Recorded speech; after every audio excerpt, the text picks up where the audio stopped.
Are we here? Are we live? I think we are. I think we should go ahead and do a stream even.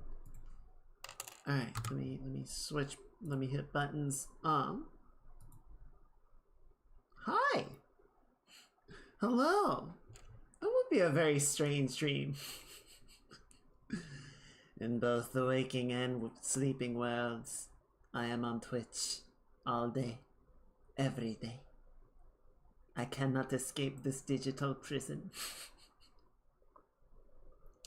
Hello, everyone. Hello, Mage. Hello, Jack. Hello, Standing. Hello, lurkers and VOD watchers. I hope you're all having a good week. It has felt short. Honestly, I kind of don't mind it. I kind of don't mind that we have gotten through this week very quickly.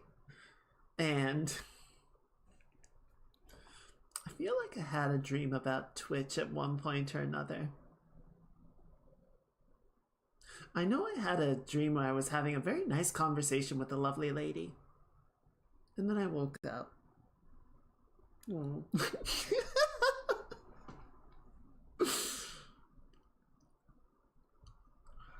Anyway. I know I said it like 50 times on Tuesday, but thank you again for your patience with how everything has been going. I'm happy to say that since the hiccup on Tuesday before the stream, I'm gonna knock on a lot of wood, but there hasn't been an issue since then, right? We had the hiccup on Tuesday before the stream, which was, in my mind, I don't know, it might have been driver related. Like, I was still on the older version of the drivers, so I rolled over to the new version, the most up-to-date drivers, and everything seemed to work there. Hello! And then, yeah, we started running into the hardware issues. And I don't know if those were related or not. Who can say? But, yes, so I updated the drivers on Tuesday really quickly before the stream. And we didn't have any issues during the stream. And aside from some of the Fallout stuff from that, from me messing around with things. And then after the stream, I played a little bit of Monster Hunter just to try things out, and everything ran really well. I played some Beat Saber and some Helldivers yesterday and didn't have any noticeable issues. There was a bit of performance hiccuping, but I don't know that I can really chalk that up to being any worse than normal. Certainly no like critical issues, and the event viewer has been clear. Haven't had any screen fuckery. And then, you know, just all day today using it to have videos and music on and whatnot and getting ready for the stream. We haven't had any issues. So it's too early to say, right? It's been like 2 days. And I figure if we can make it, 2 weeks, at least a week without incident, then we might be able to say we're in the clear. So I'm still playing it very kind of like cautiously. I'm still watching for signs of issues, signs of errors, but nothing has happened for a little bit, and I'm almost daring to hope. That said, between just being kind of frazzled and scatterbrained, I don't have anything ready to go for game dev tonight. So we're just gonna do a little bit of art. We kind of left our opening screen in a bit of a nebulous place right at the end of the stream last time. So I just wanted to give that a once over. And then we might go over into Live 2D and start, setting things up there. Or we might work some more on the animatic, right? We've got some cleaning up to do of some of the frames still, and we got to start adding in like shading and whatnot. So we got a couple of things we might bounce around a little bit just to sort of touch on this and that. The summer outfit is going well. There's a little bit that I was working on it a bit before stream. It's like, I think I just want to kind of redesign this. I want to give this a second pass and see if I can come up with something I'm a little bit happier with. But that is progressing well, and that's why we start so early, right? We have time to do those iterations and go, you know, we're not going, oh shit, no, we have to get this done like now.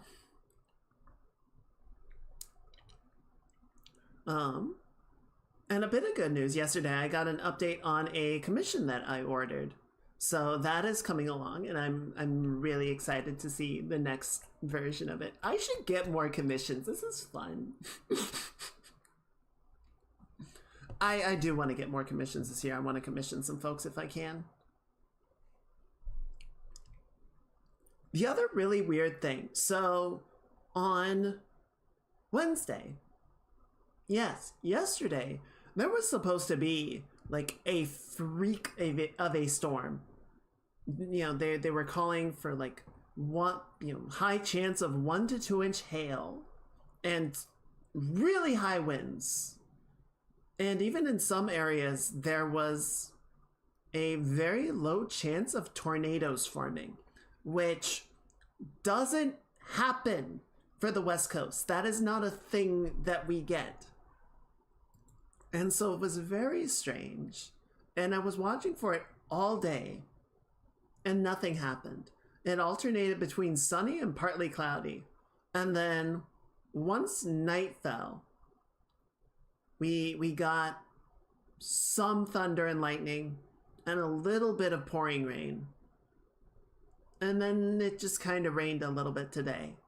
So, you know, it's for the best that nothing happened, because large hail and tornadoes is not exactly the recipe for a good time. So I'm glad that nothing really substantial happened, at least in our area. It does sound like farther south there was more activity. I think we were kind of on the edge of the forecast area. So I don't know. Maybe in other regions it was more impacted. It's hard to say. But yeah, it was kind of weird. It was kind of weird. I was playing Helldivers with some friends. I'm like, okay, guys, so I might disconnect because the storm knocks out the power, or I might disconnect because my computer shits itself. And they were just like, all right, we'll take bets. If you disconnect, we'll take bets on what happened. But thankfully we were able to play all the way through. We got a few missions done. We stamped democracy all over some automaton, but it was a good time. I'm really happy with that game. I really like it. I think they've done a bit of stealth, a little bit of a stealth buffing to some of the enemies to make them harder. Because we were doing like a level 8 mission with 3 of us, and we got demolished. It was ugly. Yeah, I want to get more comms. I actually had a thought, and I'm gonna go ahead and say it, at the risk of sounding like I'm promising this or like it's gonna happen, but it was an interesting idea, and I wanted to just sort of throw it out there as like a this could be fun. Of just doing like, I'm gonna call them guerrilla comms, where it's like a very cheap commission and I work on it for like 2 or 3 hours, right? So we would just have like 2 sketch commissions that we work on during a stream, 1 or 2, right? So it's like you're basically buying a stream block, and then for the duration of that I would, you know, just sketch out this commission, get it as good as I can, and then pass it over to the person, and maybe we could do a little bit of revision just to like clean up an area or touch up a detail that I missed, and then that would be it, right? It'd just be kind of like a, you know, one and done, bam, out, and then we could just like kick through a bunch of those. I don't know, that could be really fun. because I like, you know, the full size commissions, the full illustration commissions that I get to do. You know, we can work on those at times for like a couple of weeks. It's not really a problem. It's just like, I don't know, this could be a fun way to sort of mix things up and just get a big variety of stuff in there. Plus it would be cheaper, and people like cheap things. Right?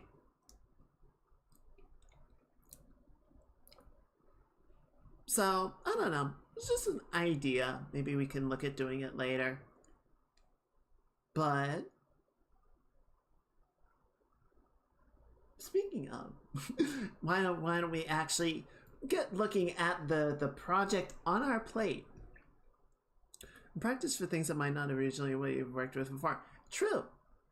Both in terms of like what people want in the commission and just like iterating on work faster, doing sketch work faster. I used to do a lot of sketching when I was younger because, you know, I actually had sketchbooks that I would draw in. Novel concept, I know, very strange.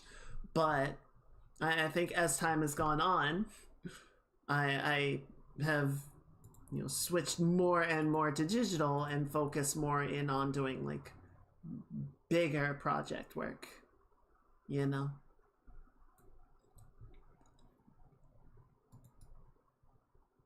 Okay, so yeah, I did not want to sign off on this on Tuesday just because I don't know, I wasn't in the headspace to sign off on it, you know.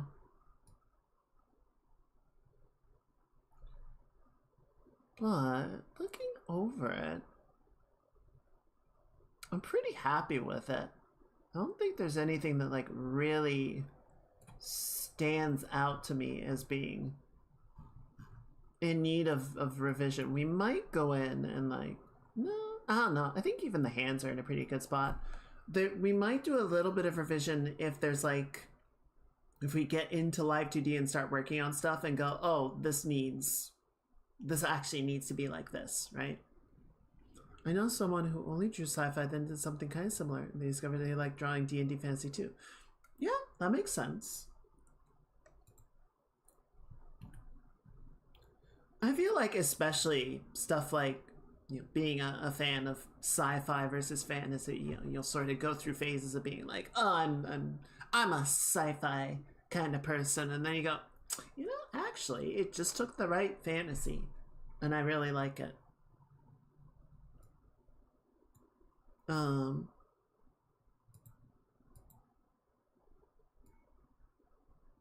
Shit, I was looking at something on this. I'm like, I don't remember what it was. Anyway, it's fine. Oh, I know what it was. So one of the things that I was trying to do,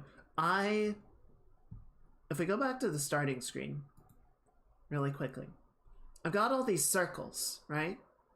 I've got all these circles forming the array up here. So I lost those. I don't know where they are. I cannot find the work file for them. I wanted to use one or two of them for this video, for this piece, but I don't know what I did. I don't know what I did with them. So I'll keep looking for it, but we might need to make some new ones, which is, you know, not the biggest thing in the world, but it's I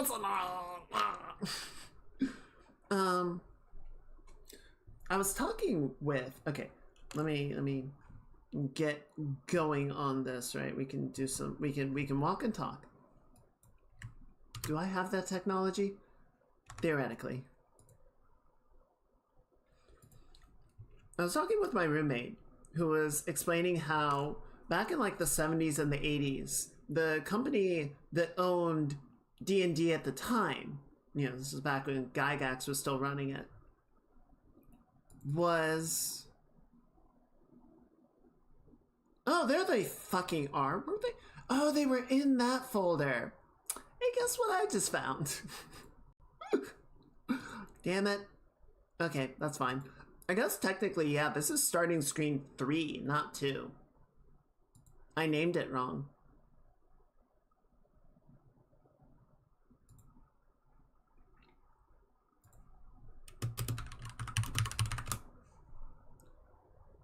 Well, the important part is that we found it. Okay, so I like to, anytime I'm working with Live 2D stuff, I always have two versions of whatever I'm making, right? So we're gonna go to illustrations. Hey Tech, happy Thursday. How's it going? How's the week going for you? Where'd it go? Yeah, so I have, we've been working on this starting screen file. Live 2D only accepts PSD files. It doesn't accept Clip Studio files because.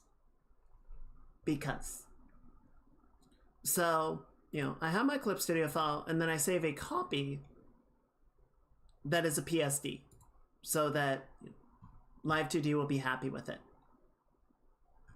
But the other sort of beneficial thing that lets me do is the PSD file, which I always title merge down just to, distinguish them, is I can get rid of all of the extra things that I don't need. And then, all of the groups with the various layers and paint over and all of that, we have to merge those because Live 2D is going to look at each individual layer and import it as its own object. So if we keep them as groups, we're going to wind up with an obscene, unusable set of stuff that just goes nuts, right? So it honestly works out to have the two separated files, the clip file, which is like the working one, and then the merge down, which is essentially the export file.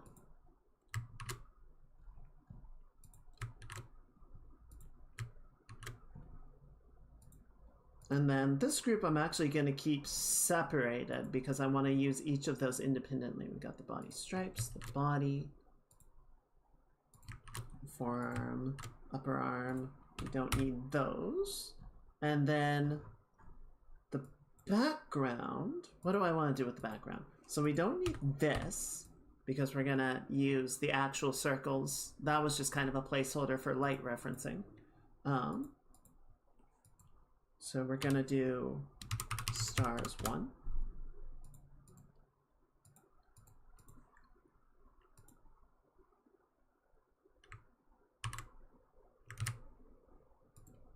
And stars 2.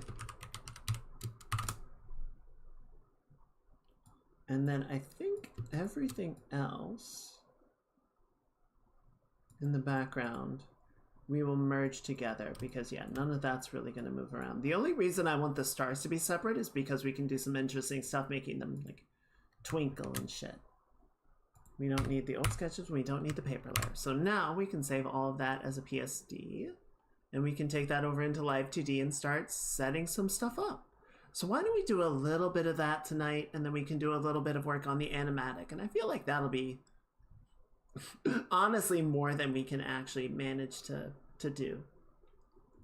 So let me get Live 2D booted up and we'll get going on that. Well, so I was saying, so at one point the company that owned D&D, Gygax's company, was doing a shit job at being a company, but through a series of very fortuitous events, came into ownership of another company that they basically bought out. And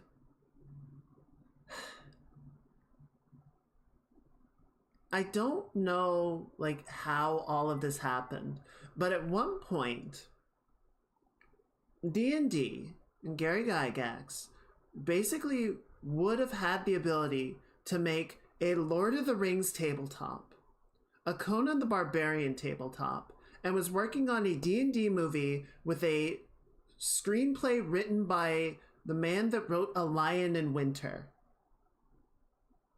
and didn't do any of it. Which is just like, how? How could you, what?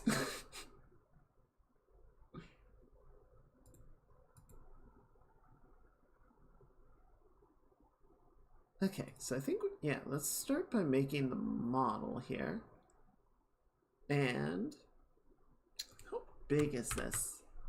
Yeah, it's 4,000, which is excessive, but it's fine. Okay, so for you, we need to update the canvas.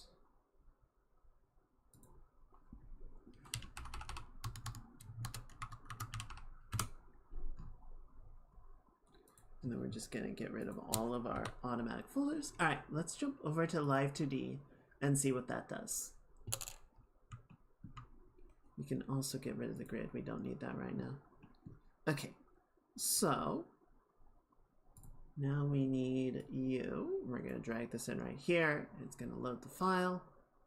Create new model with PSD.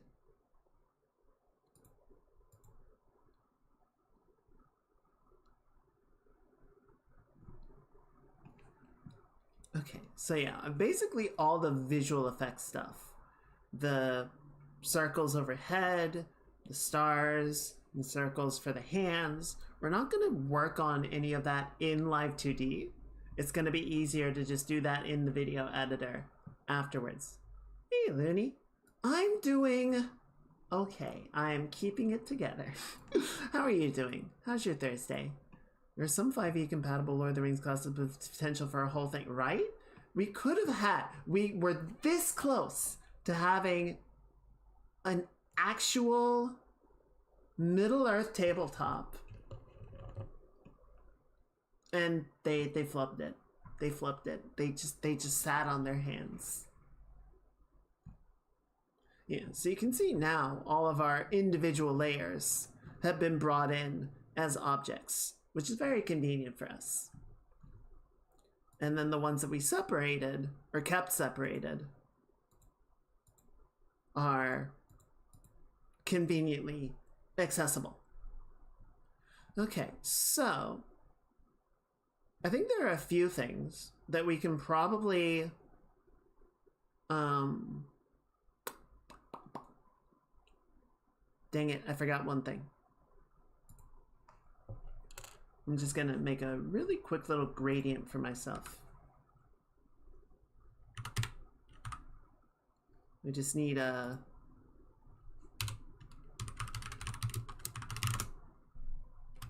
little object to work with for gradient, or for the stripes visibility.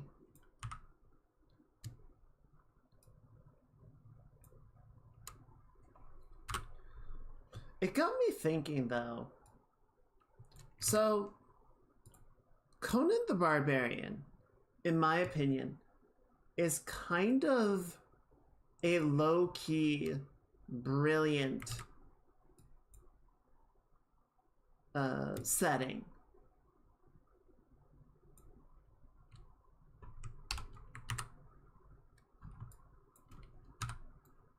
Okay. Like, I'm not a huge fan of Conan the Barbarian in general. Like, it's fine. I don't really love it, but it's fine. But what got me thinking about that was, you know, you look at, what is the word? You look at sort of historical mythologies, right? Like the Epic of Gilgamesh and the Odyssey, and legends that have been passed down.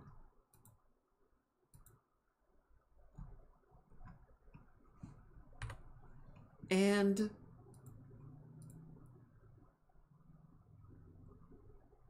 there's a certain flavor to them of just like people living in a world where it is accepted that these things happen, right? That monsters and paths to the underworld and alternate dimensions just exist, and everyone's just kind of cool with it. It's fine. It's there. We know about it. Whatever. It's no big deal, right?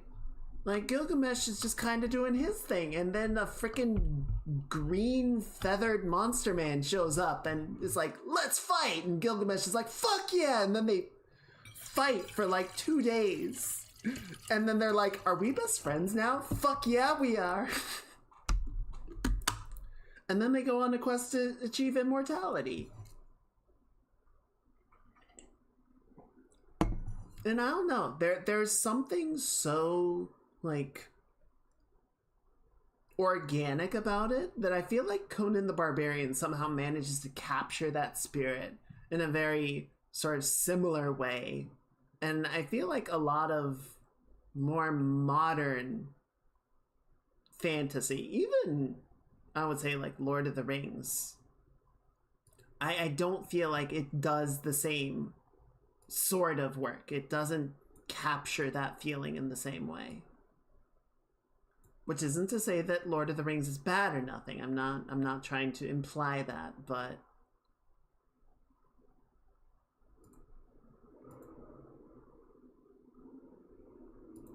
alright, what does standard look like? Not bad. Let's do heavy. Yes, the Dragon Ball way to make friends. Beat each other within an inch of your life, and then they become the unofficial godfather of your kid.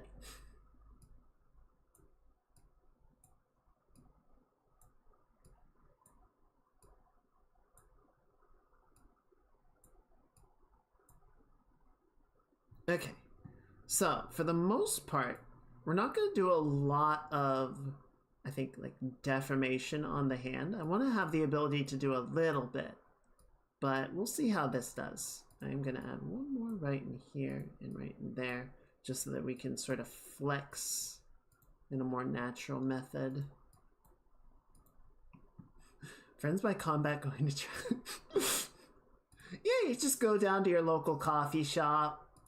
You see somebody interesting, challenge them to a fight. You never know, you might become best friends.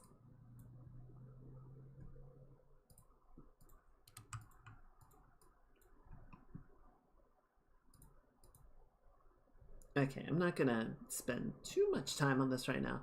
I think, again, we'll sort of look and we'll see, are we running into issues where we do want to have more control and we're not getting it? And if we do, then we can come back and modify the mesh, right? But what this will essentially let us do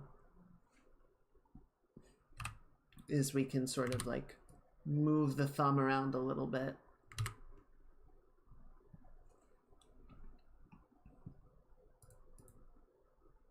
Wait, what did you do? Did you not save it? You dense motherfucker, why didn't you save it? What the fuck? Do it again.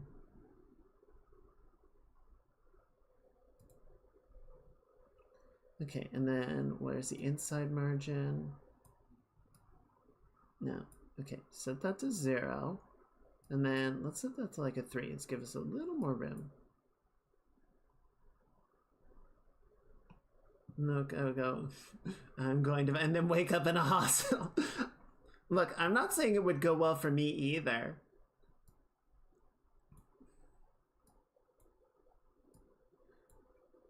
Also, not for nothing, but what if the nurse is hot?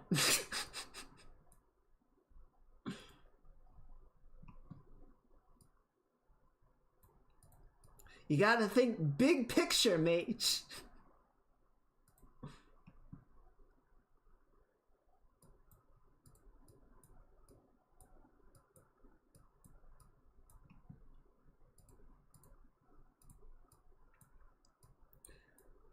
You wake up in the hospital and the nurse is tending to you and you're like, oh mama, am I in heaven?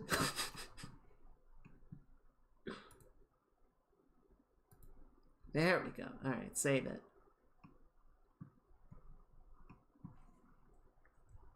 Okay, so there's a couple of ways that you can modify a shape in Live 2D, right? Rule 1, never just move shit around, right? Don't do that. That's not a good idea. Rule 2, always set a parameter. It's behind you guys, but the parameter list is back here. Right? There's a bunch of default ones. I'll probably repurpose some of them, or I might just delete them and get rid, or use the ones that I want. But you can create a deformer lattice which is typically the safer thing to do because doing that won't destroy the underlying mesh. Or, and what I think we'll do for setting up the thumb is we'll have a deformer path like that. So what that'll let us do is we can sort of grab this and, you know, use that to move the thumb to some degree. Now it does seem like we might need to make some edits to it because, yeah, the width is way too high and it's causing deformations in places that we don't want it. I'm also going to set this as essentially a grounding point. So when we move this, you can see it doesn't affect nearly as much. It is affecting a bunch of stuff that we don't want to have affected. So what I might do, just to try that, is if we can set this like that, right? Sort of set these as a safety measure. So then when we move this, you can see it doesn't affect the rest of the hand anymore. Not nearly as much anyway.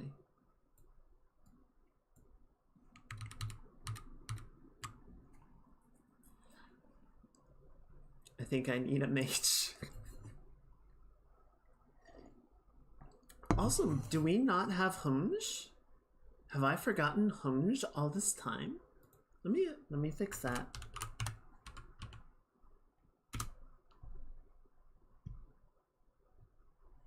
Also, did any of my emotes get approved? Oh, excellent! All of them did. Which means we can now, I can go back in tomorrow and start adding more of the library to 7TV. Well, isn't that great news?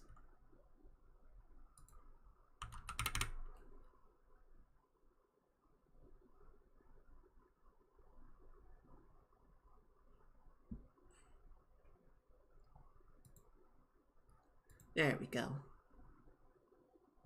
Perfect.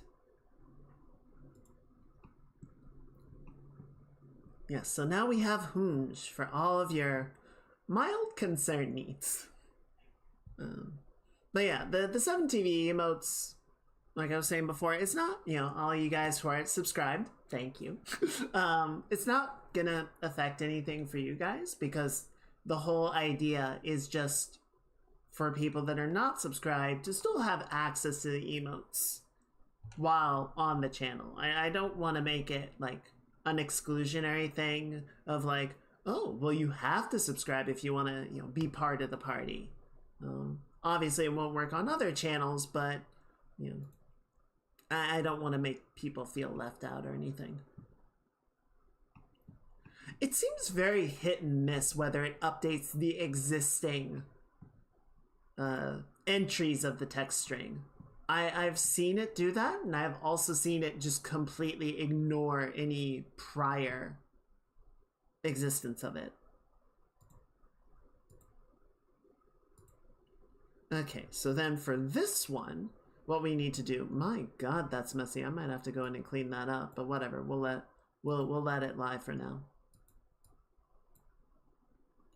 So what we got to do here is essentially we're going to go in and cut this up like so that the foreground bit can be its own art mesh, and the back bit that needs to go over the shoulder can be its own art mesh. And the two of them can just draw off of the same image without getting in each other's way. We don't need to make the mesh itself very clean because we're not going to do any deformation of it, right? We're not going to distort the object. We're just going to sort of move it around. We're going to have it slide a little bit, right? So now I can copy this. So we have Halo, and we'll call this one Halo Back.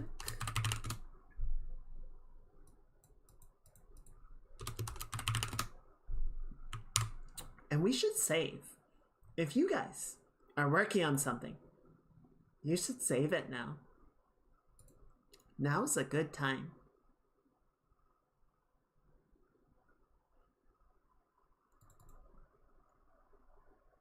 And I'm going to make a new folder. I'm going to call it Opening Screen 3 because this one is actually 3 and not 2. I forgot about opening screen 1. It's been so long. It's been so long.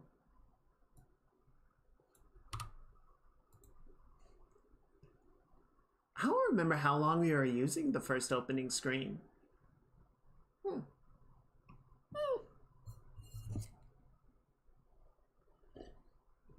Okay, so the back part of the halo, essentially what we're going to do is we're just going to take all of these vertices and we're going to kill them. We're going to delete them. They're gone now. They're dead. Bye. Goodbye.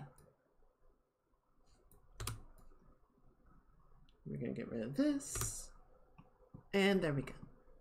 So yeah, now this part is only the back bits. And then we can go to the original halo. And you know what? For safe measure, I'm gonna make another duplicate just so we have a master version.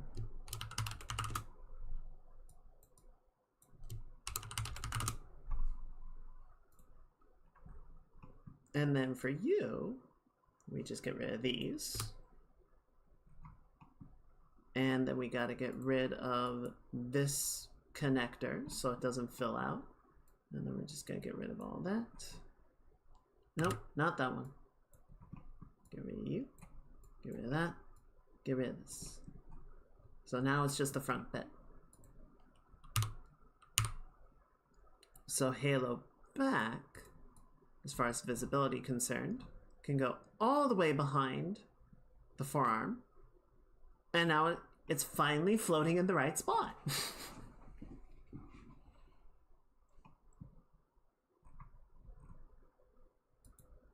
I was watching a video a while back talking about magic systems and how, you know, how defined they have to be nowadays. And how it kind of takes the magic out of magic. One of the things that I really appreciate in Lord of the Rings is how much, like, Gandalf has all of this magic and all of this stuff that he can do, and they never explain it. They never explain how any of it works. It's just a system.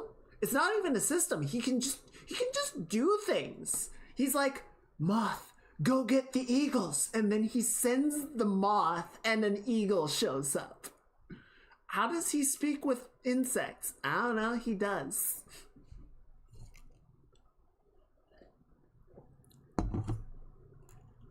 He smacks a bridge with his stick. And the bridge breaks. How'd he do that? I don't know.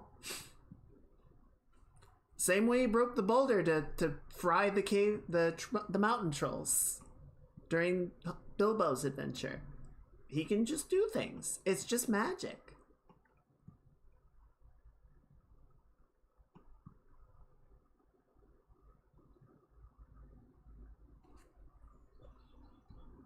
Does the book, like, explain the methodology more?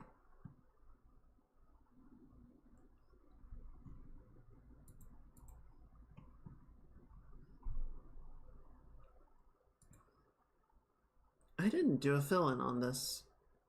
That's probably fine.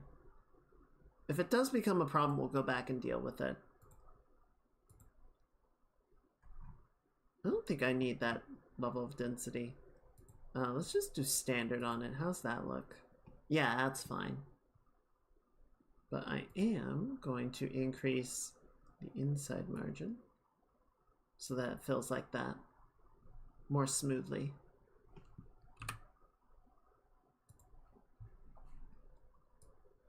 I'm not saying that they needed to explain Gandalf's magic system. I'm saying I feel like the magic system in the movies, at least, worked perfectly fine without being explained. Right? But then you look at a lot of modern fantasy, it's like, no, you need to, like, systematize the magic system, and it just becomes very mechanical, you know? Right, so he's working miracles effectively, but it's like, okay. How does he do that? I don't know, he's motherfucking Gandalf. Stop asking dumb questions.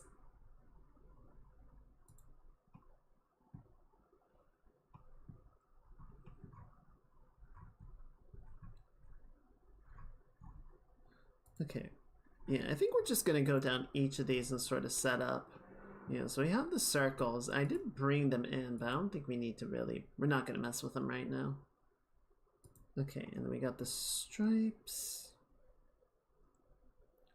The one that I really loved, the one that I really appreciated, was in Two Towers when Gandalf shows up with the Rohirrim and rides down the mountain towards all the Uruk-hai, and all the Uruk-hai, take up formations and point their spears, and they're riding, and there's this blinding light, and all the Uruk-hai are blinded and they can't see, and so their formation breaks a little bit, and the horse riders are able to charge through and start cutting into them. And the way that they present it is like Gandalf did something, right? He did like a blinding spell to throw all the Uruk-hai off, and it took me a long time to realize, no, it was just the sun. He just timed it really well. He knew, like, if we approach them this way, the sun is going to be to our backs and they'll be blinded. It's like, you son of a bitch.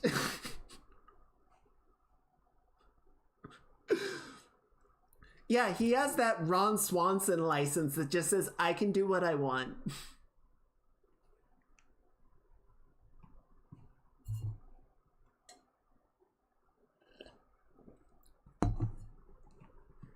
What, the fight against the Balrog?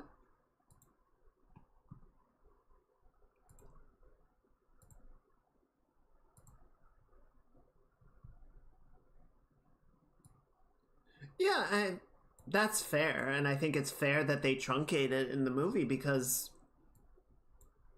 I don't think it would have flowed very well.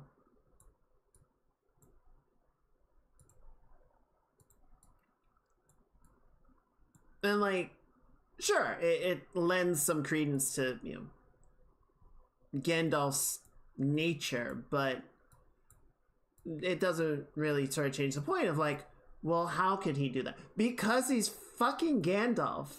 And I'm not going to sit here and explain the magic system of Middle Earth to you. Now sit your ass down. We're going to do language class because Tolkien's a nerd.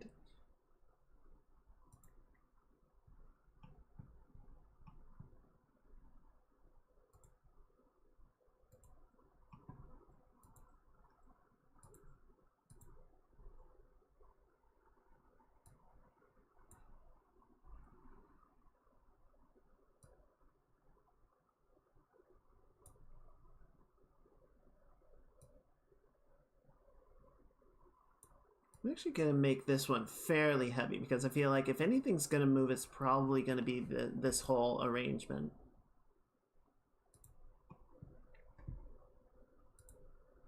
So, I don't know. I feel like you can get away with less technical explanation than a lot of people try to these days. I think it's just because we've gotten so used to all of these very sort of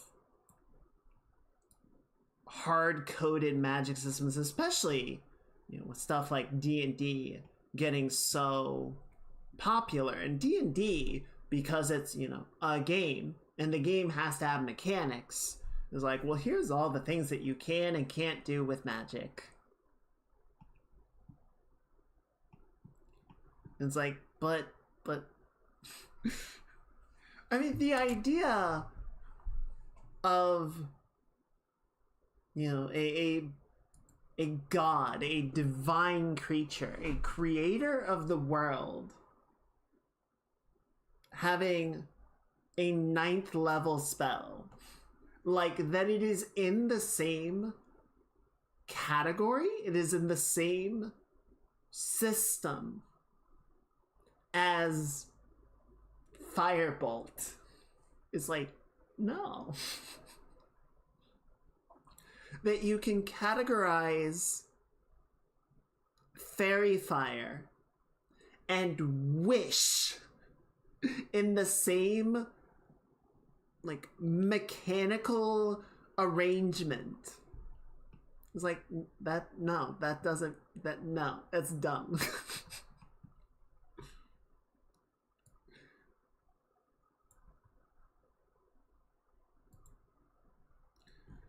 I put the background in here.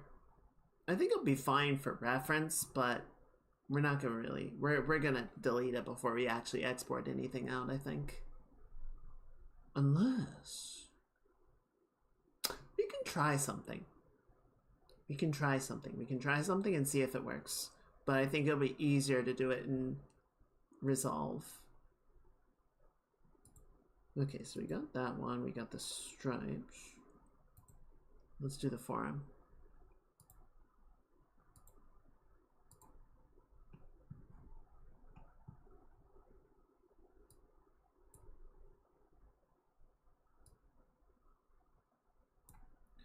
Went to a deep dive for the lore a while back because I was bored.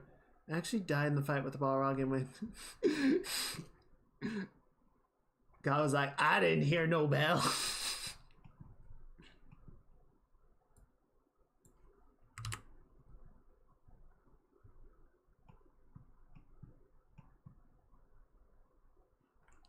And Gandalf's just over there like, can somebody please tell God that I am not his strongest soldier? And to stop sending me these battles wrong, bitch.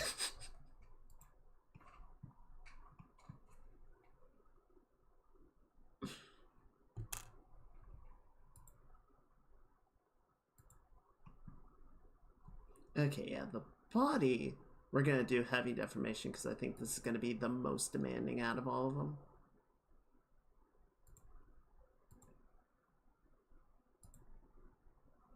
Yeah, get in there. Now we are gonna delete this because you're not even supposed to be here. You don't even go here! There you go. Get out of here. Oh, whoops. Here, you can just go like that. You can go like that.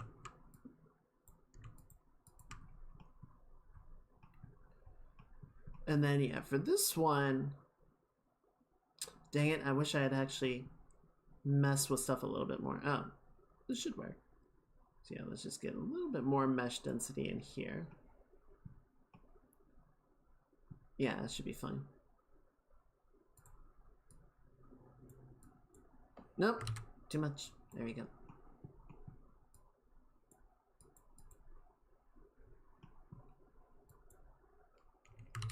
It is always interesting to see how different people sort of do the same things or have different methodologies to do the same things. Like Titioki does a lot of animation stuff like this, right? The sort of moving image animation. And you know, she does everything through After Effects, which I have briefly tried to do After Effects a couple of times and it has never gone super well. So I am absolutely going to stick to the programs that I know. I'm just going to use Live 2D for it. And then, you know, we've got Resolve for the video editing, which we will need to work with, but that's kind of a different part of the process. It's going to be more for like splicing the pieces together than actually setting up the animation. I think for the most part, like, that's fine, right? There's nothing that says you have to use a specific tool to do a specific thing. It is all whatever you are the most comfortable with and find makes the most sense for you. But I still hate Blender.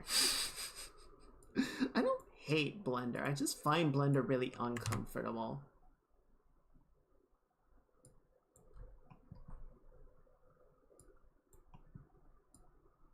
I don't know. I can't really get into it. Besides, because Wizard Joe's color was supposed to be there, so it's on.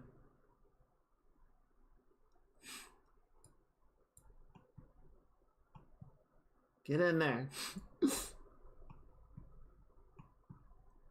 we go. Okay, so you, and then yeah, we're just gonna add a divider right down here.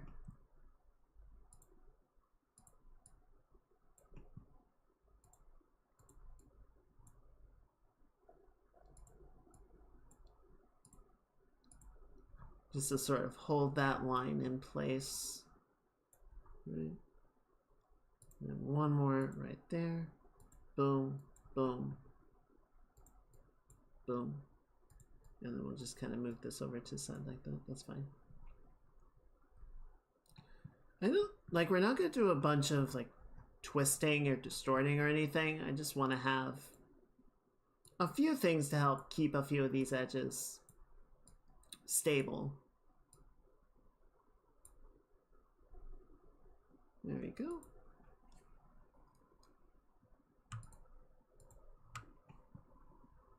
Yeah, I love the movies. I just never really got into it beyond that. I tried, I think, reading the Silmarillion at one point. I was like, no.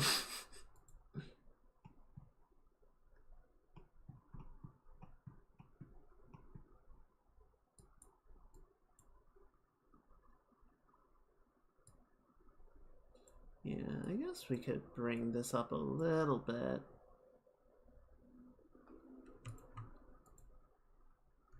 Kind of pull this down like this. Yeah, there you go. Just to sort of follow this line, right? You know, if we were doing a live 2D model, I'd be much more particular about this. I'll be much more precise in how the mesh is following the drawing, but given sort of the way that we're gonna be doing the animation and what we're actually gonna be trying to do, I don't think it's gonna be that big of a deal. Okay, and then yeah, these just need to sit here, so those don't need to deform. The hair is where this is gonna get a lot more complex, right? So let's save the hair, I guess, for last.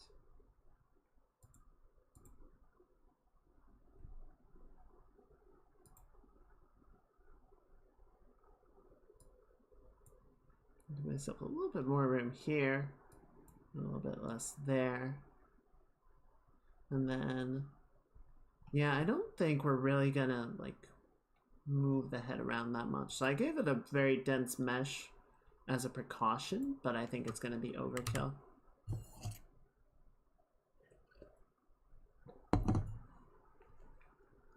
Then the hair, eye glows right there. I didn't merge those in. You know, if you only know the Lord of the Rings movies by hearing other people talk about them, they sound really weird. Yeah?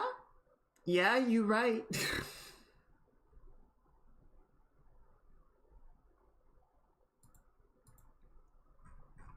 This is like drunken summary of Lord of the Rings.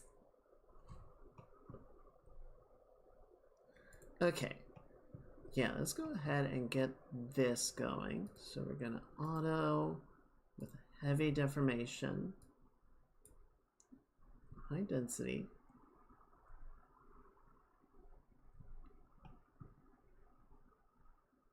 We might be able to get away without setting a lot of this to be super precise. Maybe. Let's try this. Let's try this. Okay, so we're gonna do that, right? Close that down. And just for the sake of testing, we're gonna set this up. And then you're gonna go like that. How does that look? Not bad.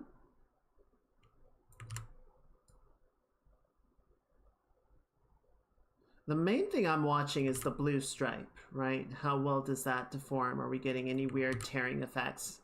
I think that looks pretty good. We're definitely getting some weird, like, sandwiching.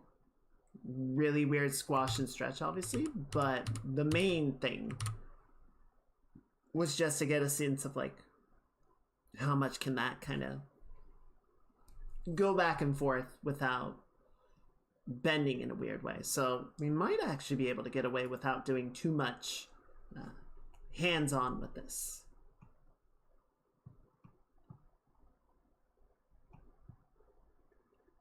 This one we will need to do it because we're going to do a similar thing to what we did with the halo. Then we're going to have a back version and a front version. So let's go ahead and auto this one and see what that gives us.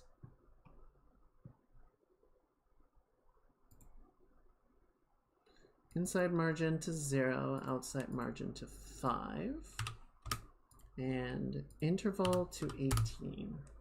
Okay, so that gives us a good start. But the main thing is that I want to basically create a separation, a front bit coming along here, right?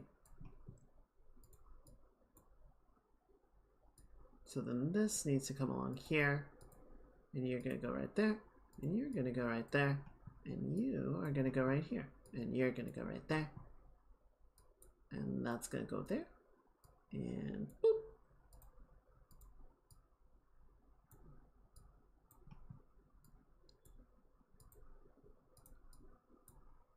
And you're going to go there.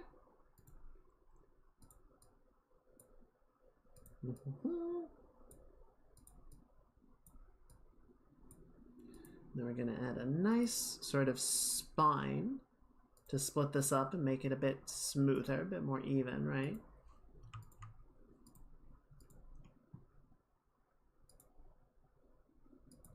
I saw earlier today, I know Jin's been talking about it because of her raid group, but I guess the new, hey Sonic, happy Thursday, how's it going?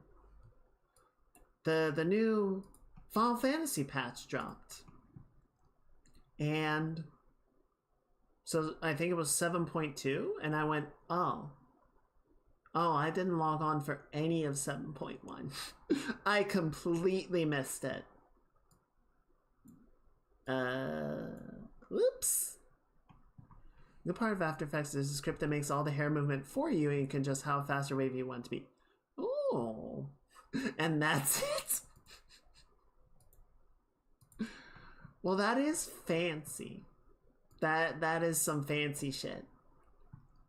I know. So the latest version of Clip Studio actually sort of has a mesh setup similar to what we're doing here. So you can kind of like set up animation movements in a very similar way to Live 2D. I haven't messed with it at all, but that is kind of a neat feature that I'm sure some people will get some good use out of.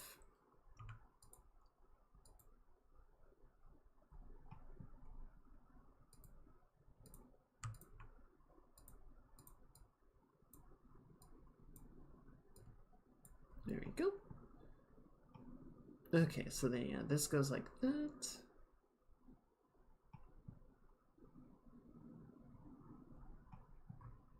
Okay, and then down here, you can go right here, you can go there, boom. You're gonna have a very fine point.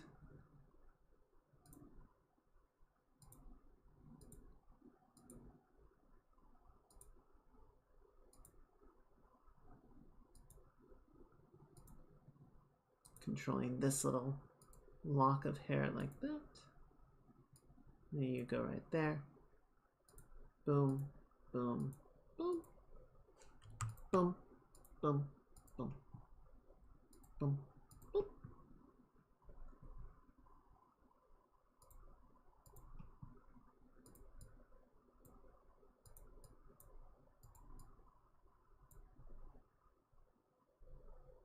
Okay, I think that'll do it.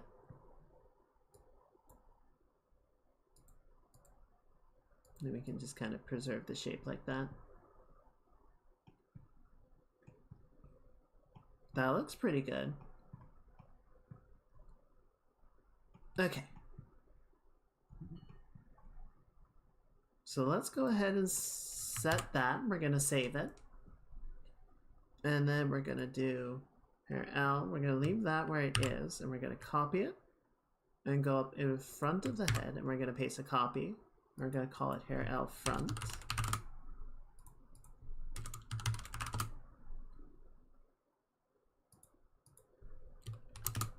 And now this one, you can see it's causing weird fuckery with the head because it's cutting off our chin. So we need to go up here. We're going to get rid of all of these extra verts that we don't need.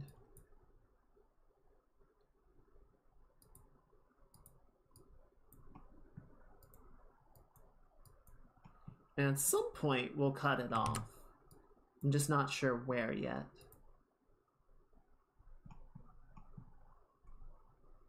Right, so that's gonna go, and that's gonna go, and then that, and then you, and then we're gonna get rid of these connectors like that.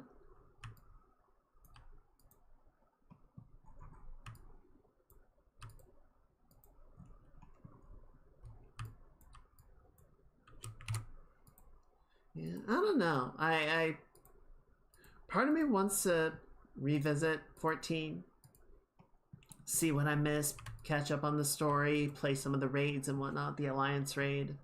I just feel like I have other stuff that I'm doing, other stuff that I'm working on. Star Citizen just released a patch, like I want to check that out. I keep meaning to go back to Elite and try out the colonization stuff, and oh my god, they announced the next ship that they're going to release, and it's so fucking hot, and I want it.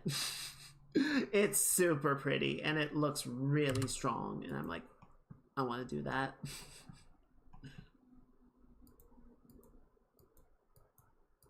See, I don't think you need to invest that much into 14, right? Like, if you're just playing through for the story, just playing to experience, it's not that complex of a game.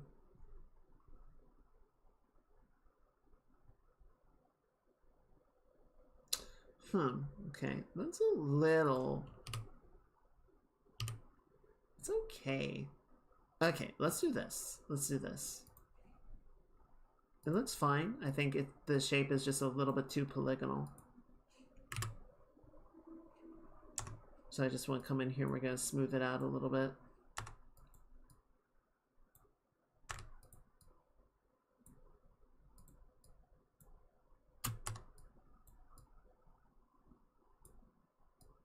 Like, I get it. And that was the same feeling that I had with Monster Hunter for a long time. It's like, I see this game as cool, but I also feel like it's going to be very time intensive, and you know, I'm already playing other games that I don't have time for Monster Hunter. I am glad I finally got into it, but it took a long time for that time to free up for me to be ready to invest in it. Yeah, I don't know. Elite is a very weird game for me because I like it. I think what's there is good. I think the big reason that I don't play more of it is just because I never know like what I want to do.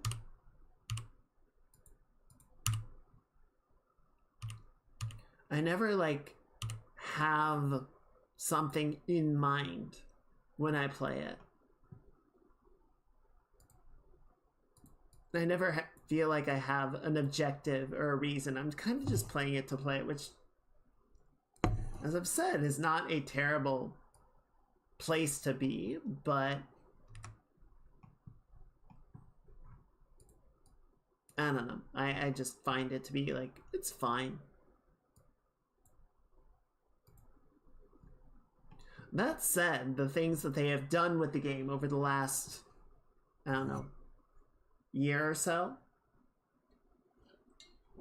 I think do put it in a much better place.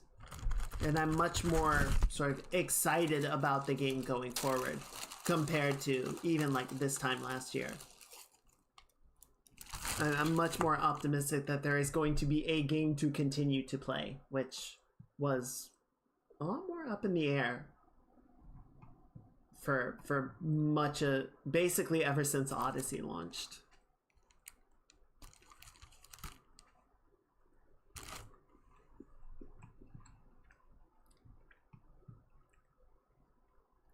Honestly, there was a good period of time where I was like, I don't know if the developers are going to continue to be a company. You get way more time in a day if you don't sleep as much. See, I've been trying to figure that out, but my bed is a succubus.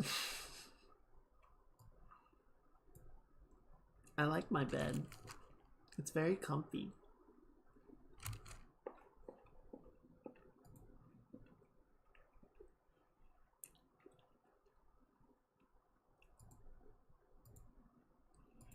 It would be nice if I could sleep when I wanted to sleep, not because I had to.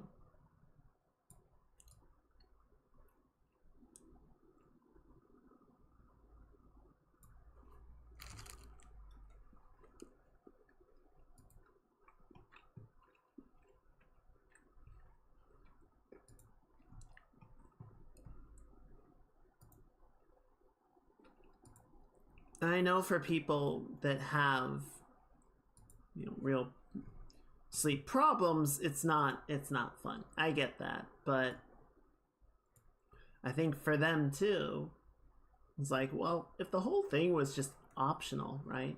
If you could just do it occasionally because it feels good, and you just want to relax, I think that would be a lot more fun.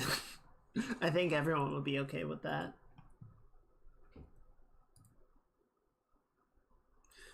Yeah. Yeah.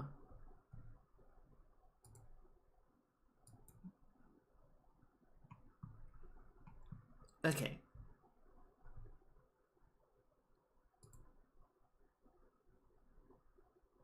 So we're just gonna add a spine that goes like this. Boom. Actually, let's split it into two.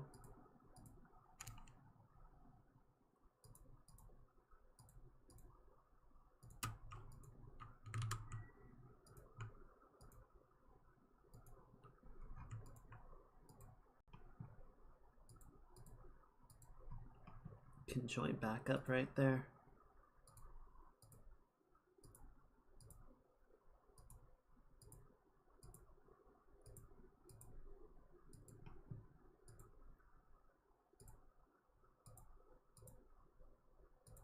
There we go.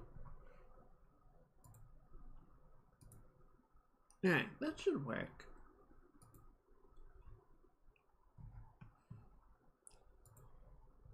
And then the back part of the hair, can probably just do an auto for that.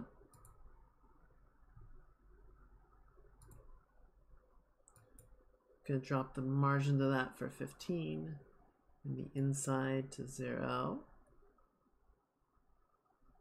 Yeah, cool. Alright. I'm sure there's more experienced people that are gonna watch this and be like, what is this idiot doing? I hate them. But it's okay. We'll see if there's issues. We'll see if there's areas that do need a more delicate touch, a more exacting setup, and we will work with that.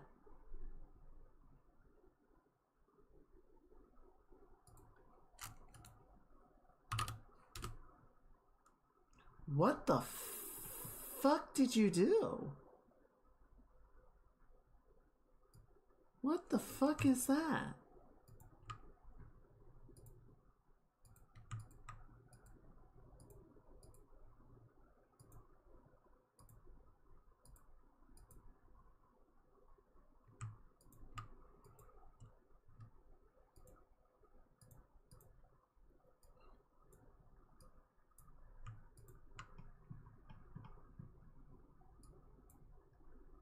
That's fucky.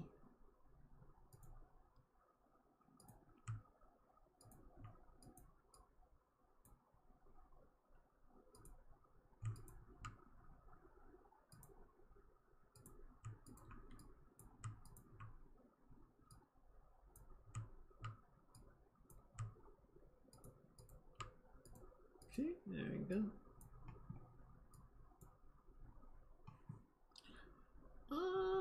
Yeah, okay, I think that's fine. It's doing this weird, like, almost spiraling effect.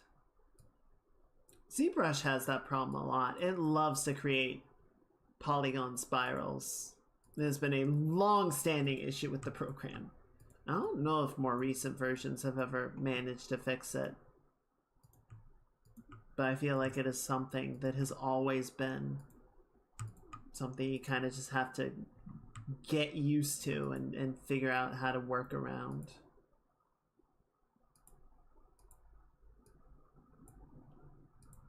There you go. That'll do, I guess. It's fine.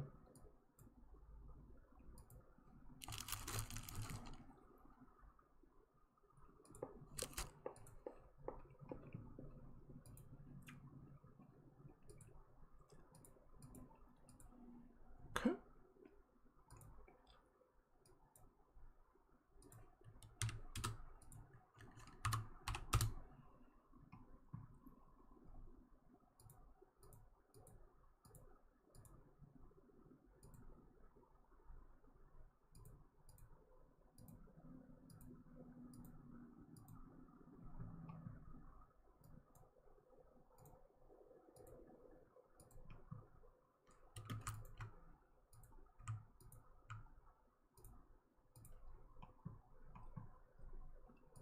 There we go.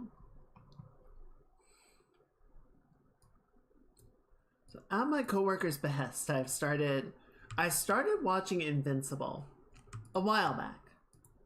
Good while back. I got through like the first couple of episodes. I was like, this is neat. And then I put it down to do other stuff and I never picked it up again. So I've started watching it again. Just to get back into it and to catch up. I am enjoying it. I think it is a good show. I have so much appreciation for animators. They are such an insanely patient lot. And I don't know that I could ever do that properly. I don't know that I could ever actually sit down and be like, yeah, we're just gonna spend like 3 weeks making tiny sequence.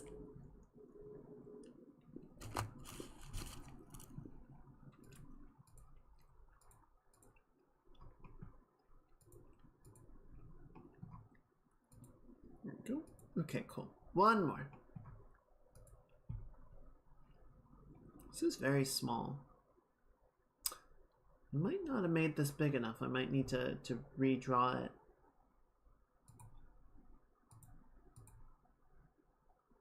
We'll see. If I only move this part at the end, it might be okay.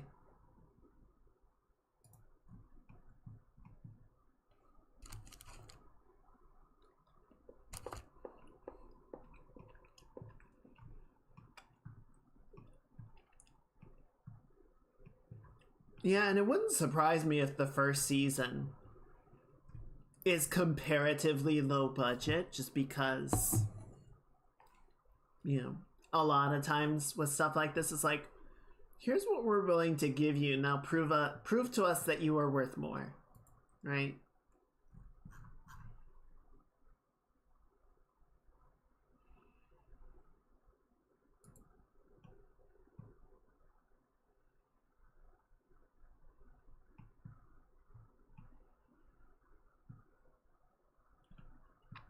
Okay. So I think we got pretty much everything set up that we need to. What I'm gonna do is we're gonna do stripes like this. So then we need to grab all of these guys and we're gonna set their blend mode to additive. And you can go, how are we gonna do? Do you think extra therapy comes with those animators stand a bit? Mage, I appreciate that you think animators get benefits.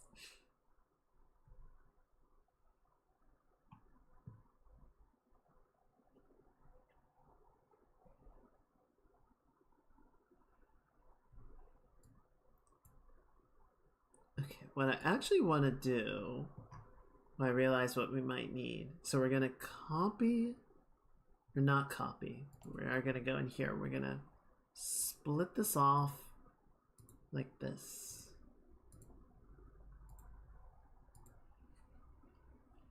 Yeah, animators are a woefully underappreciated lot. They work very hard and they do not get the appreciation they deserve for it. Actually, new plan. Because I want these to stay together. So we're going to copy this lot. We're going to go back to the stripes. Delete all this. And then paste it in place. There we go.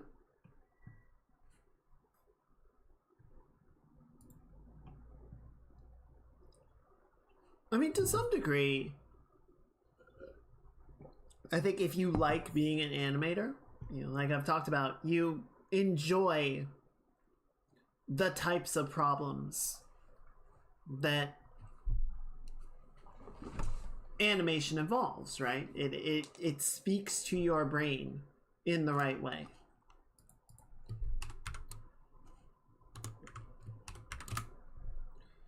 And that's going to work for some people. It's not going to work for other people. And that's fine.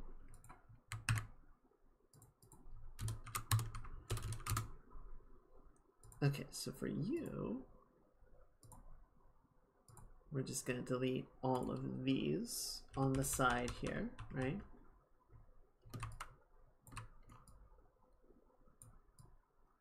So all these extroverts that we don't need.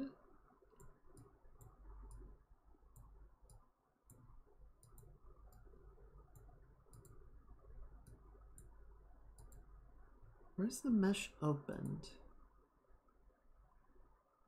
Alright, one seems happy with that. And we're going to go to the right one and do the same thing.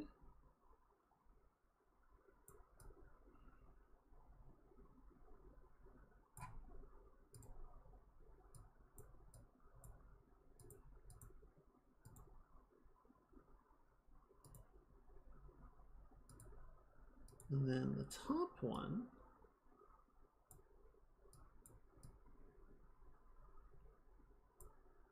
it's gonna go like that. There we go. That should work.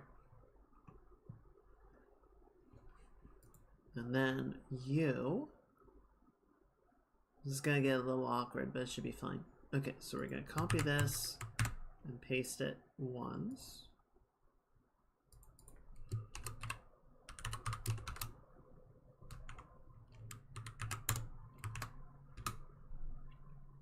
Okay, so then you are going to rotate like this. And you're going to sit right there.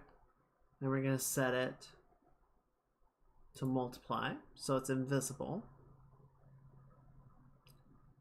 And then the stripes L, clipping ID, is going to be mapped to that. So now they're invisible. Then we move this across, and the stripes become briefly visible and zip out of.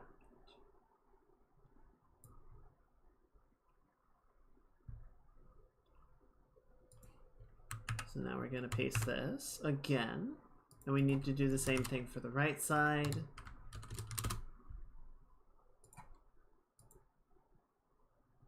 Okay, no worries, Jack. Hope everything's good. I'll see you in a little bit.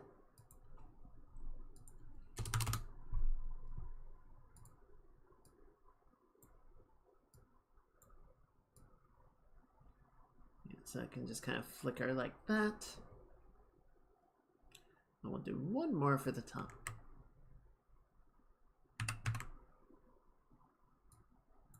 No, don't do that. Don't do that. Don't do that.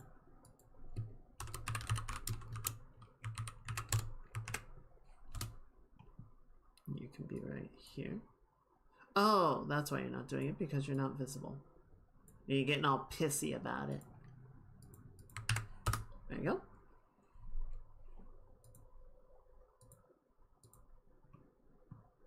New.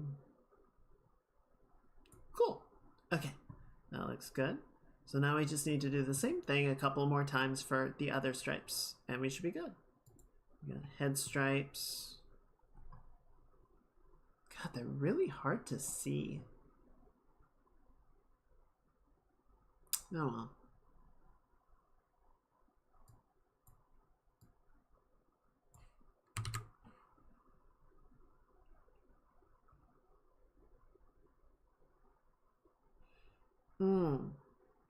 Okay, we do want to do the same thing here, though. So we're gonna grab the mesh from this and go to the head stripes and apply that. Can get rid of the excess just to save ourselves a little bit of work, right? A little bit of crunch.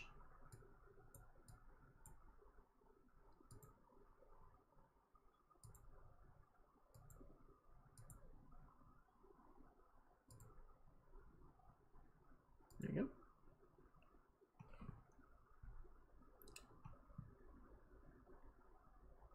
But then, where'd our gradient go?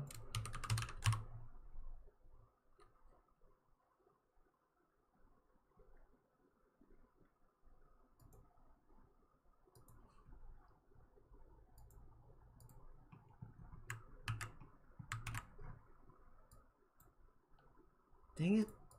Will you stop?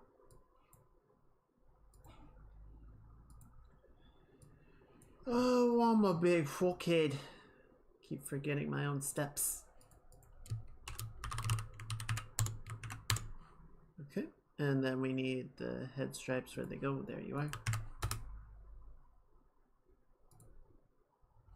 Alright, so then that goes like that. Can't really see them, but it'll be there. It'll be vaguely visible.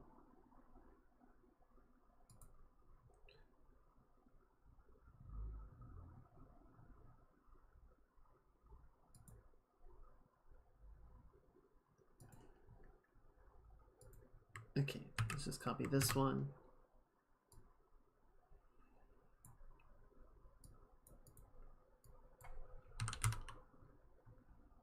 Forearm R.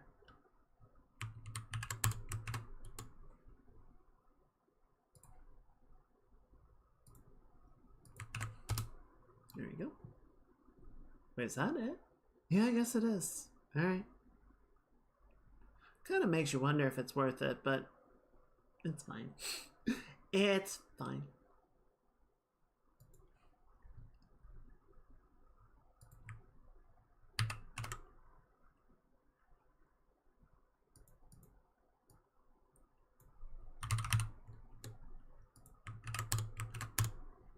Okay, and then we'll do stripes for that. There you go. Oh, we should do the same thing here, right? So we copy that. The hand stripes. Delete that, paste it in place. So now the deformation will be shared. We can do one more thing to help make sure that that stays in place, but we'll do it later.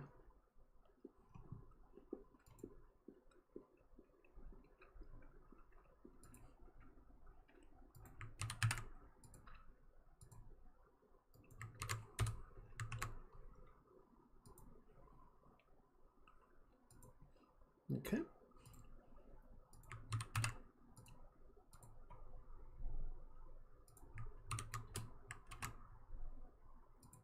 Beautiful. Okay. Do I need to do that? I keep like not doing it, realizing that I should. Yeah, so we need to do it on here as well.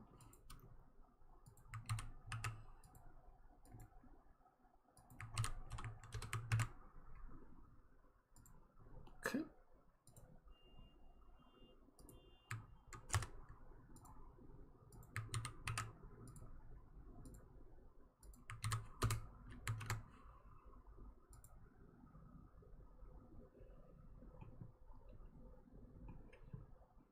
Okay. I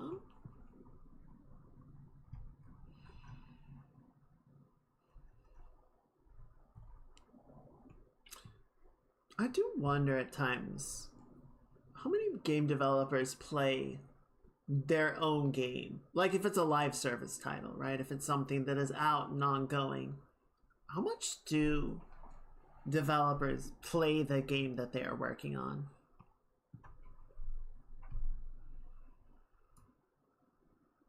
I think it's God, especially if your job involves actually playing the game and not just working on stuff that goes into it. I feel like it would be too much like work to just enjoy the game on your own time.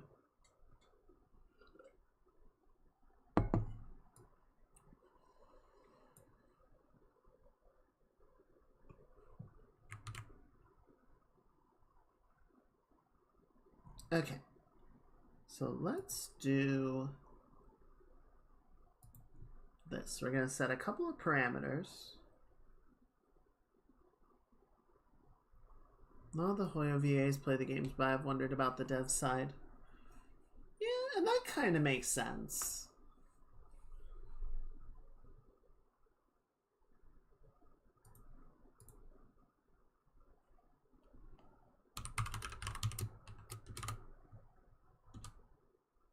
Do I want to do a parameter for each one of these? No, we don't need to do that.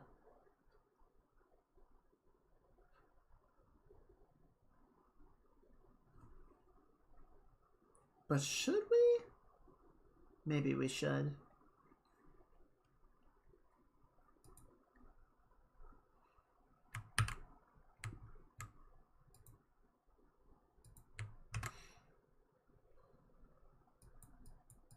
Let's see. So we'll do this for the forearm.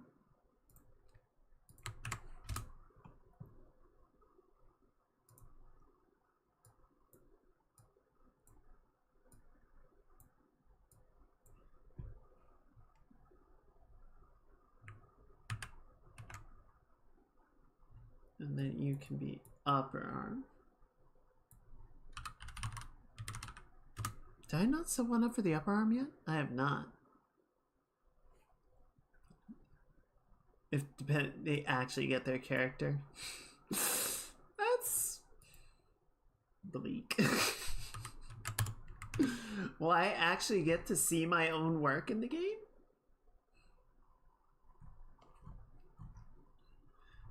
God, I hate gotchas.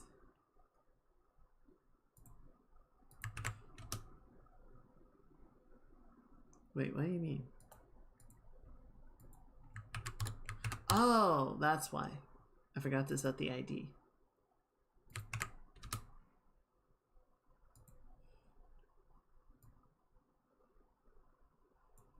Like, I'm sure it's all just in good fun, but I feel like the VA should get their own character, right?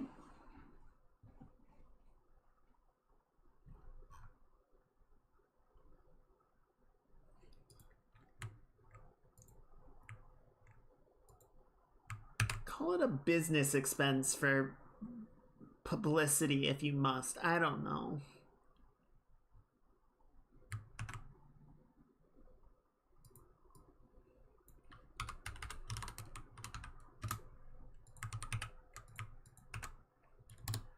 Okay, and then no, not hand stripes.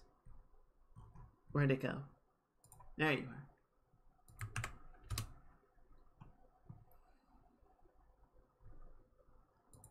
Okay, so we got, so yeah, let's just start editing. So we'll call this one stripes body L.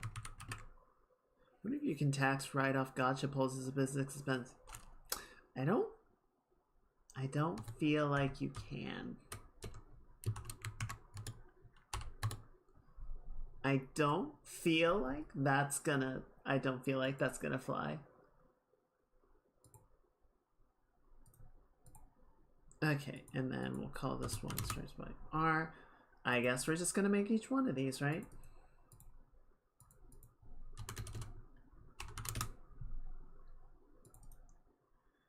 gonna replicate.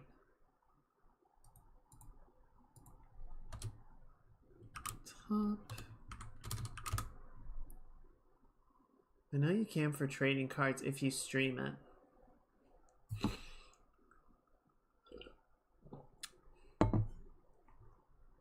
I tried to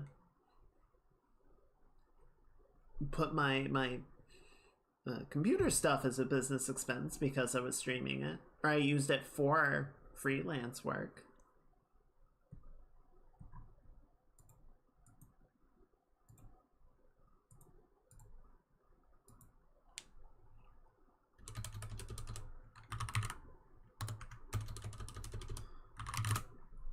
Okay, so we got the head.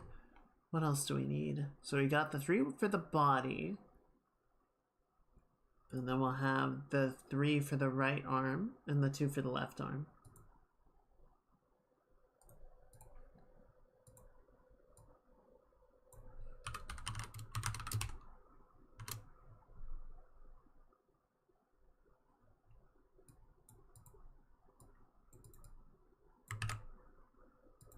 Could you fucking not? There we go. Okay, cool.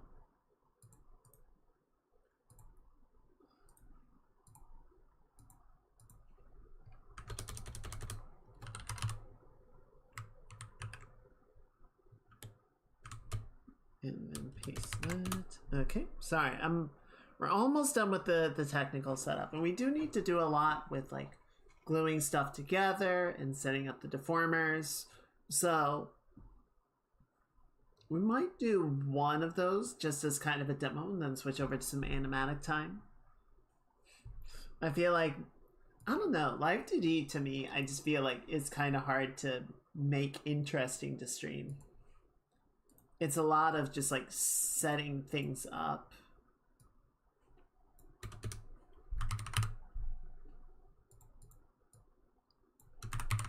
There you go. Okay, then we got the hand.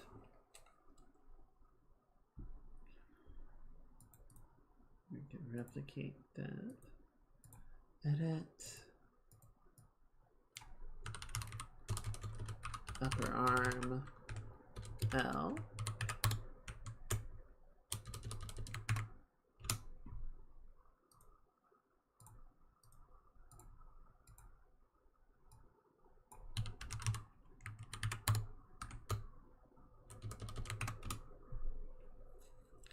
Okay, what am I missing? We got the body, 3 for the body, 3 for the right arm, 1 for the head, and 2 for the... Okay, we do actually have everything. Bully. Now we just need to bind the right things to the right parameters.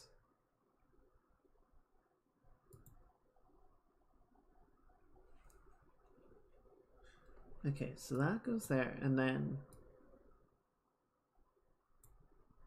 that goes like that. And then for the left, let's get that. And for the right side, goes over like that.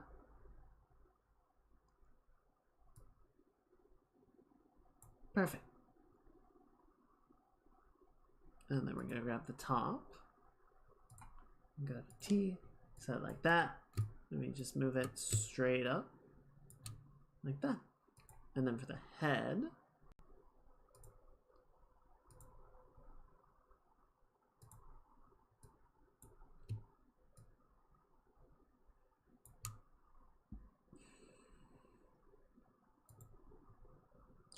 and then this is upper arm R.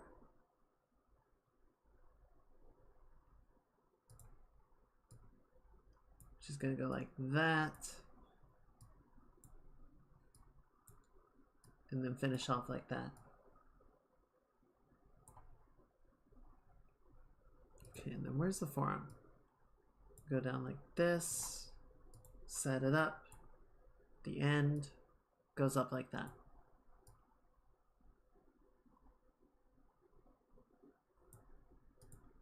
Alright, and then the hand can stay right there. That looks good.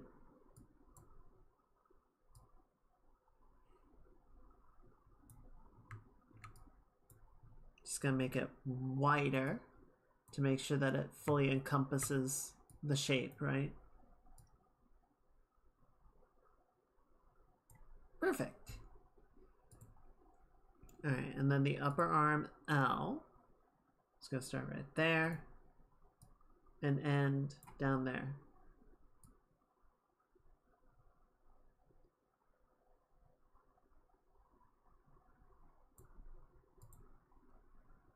And then the forearm starts right here and ends right up there. Damn it. Set the parameter and then move that. There we go.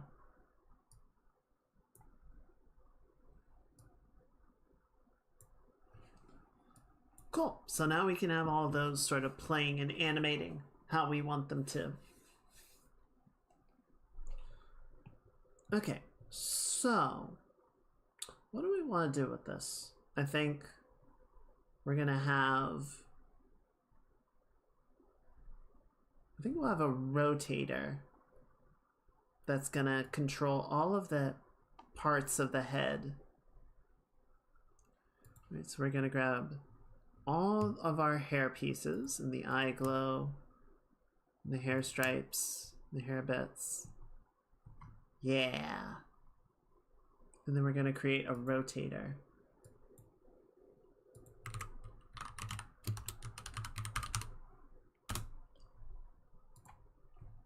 And we'll set the rotation point right down here on the neck, right? So that'll let us kind of wiggle that around if we want to.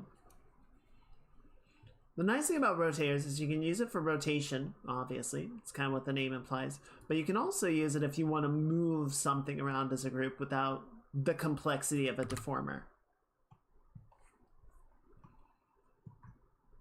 Right, so if we want to like bob the head a little bit as well, a rotator can be really good for that.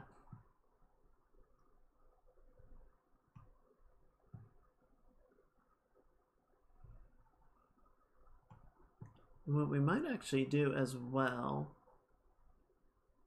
is set up rotators for the arm.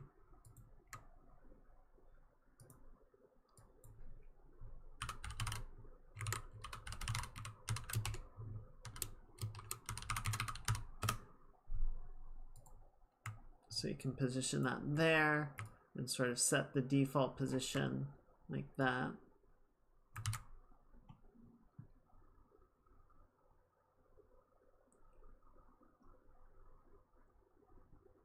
And then we can grab the forearm. Just to be sure. Okay, yeah, I did grab the stripes.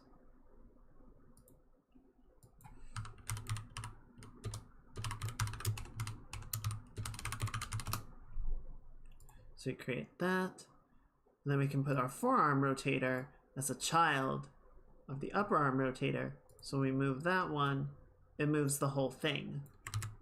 Just makes it a little bit easier to keep everything in order, but then we can also move the forearm independently once I actually position the joint the way I want it to be.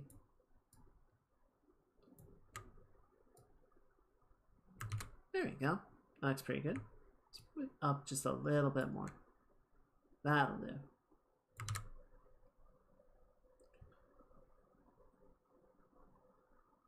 I don't think we're going to want a rotator for the cuff. I think we'll just use a deformer for that. But then the hand can have a rotator. That would make sense.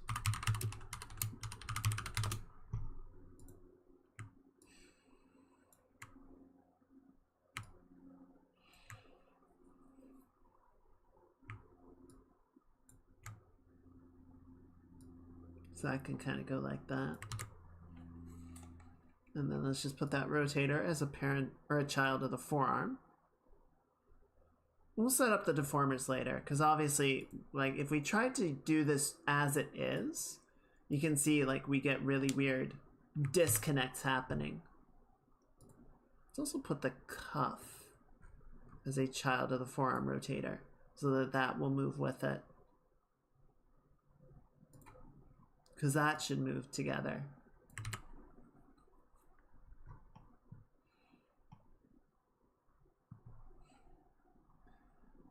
Okay, and then we need one for the other arm. We need two for the other arm.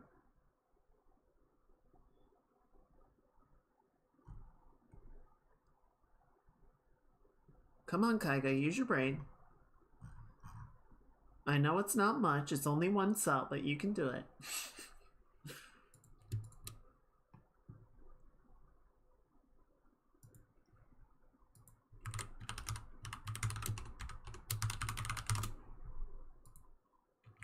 Okay, so the elbow goes right there. Point it out towards the end. So we can kind of rotate that around as we want to, right?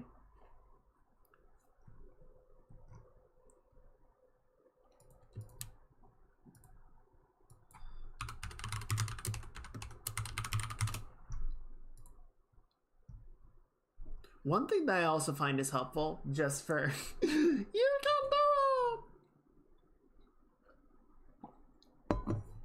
One thing that I also find is helpful, and I think this is a good sort of rule with a lot of stuff that has lots of moving parts and setups, is to label things. So like I have multiple things that are called, upper arm L. But Live 2D doesn't like having a bunch of things named the same thing. So by default, it will, be like rotator 5, rotator 6, rotator 7, as many as you come up with, right? But it's also helpful just to like say this is the forearm rotator, this is the forearm deformer, just so that you don't like get lost on like, okay, well I'm working with the head something, but I don't know what.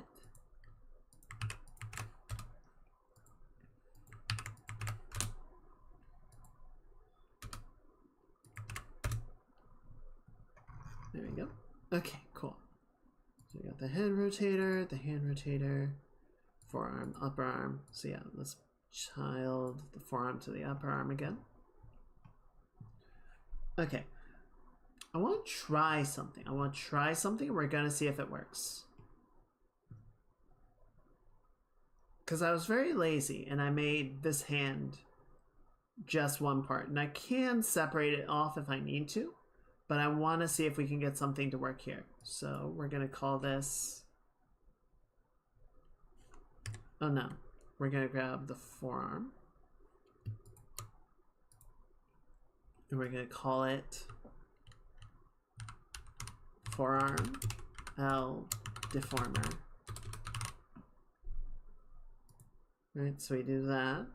And let's see what we're looking at for distortion. Okay, so we're gonna increase the number of horizontals to 8. No, okay, leave that at 5, set this one to 8. We're basically looking to get these about square, right?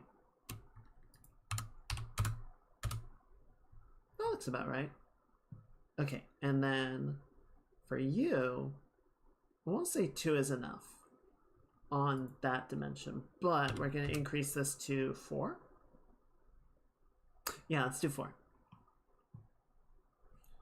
And now we're going to modify the position of this to get it to sort of more accurately follow the shape. And what I want to try doing here is essentially we're going to use this as a cutoff point, right? So all of this lattice work is more specifically for controlling the hand. And then the other ones can be for controlling the upper arm. Or controlling the arm itself, rather. Right, so we'll put that right about there. And that can go right about there. The grid's sort of separating in a nice way that lets us have distinct sections for the fingers, which is nice, right? And that can go right there, and that can go right there, and that can go right there. Right, so I didn't bother separating out this hand because I didn't figure we were going to do a lot of distinct animation on it. It's like, whatever, it's fine. Right, But what this does let us do, essentially, is if we want to, you know, we can sort of grab the hand, move it up and down a little bit.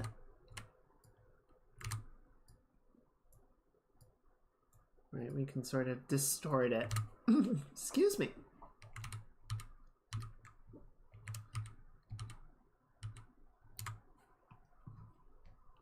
And then we can sort of like grab this, you know, sort of pull the wrist down.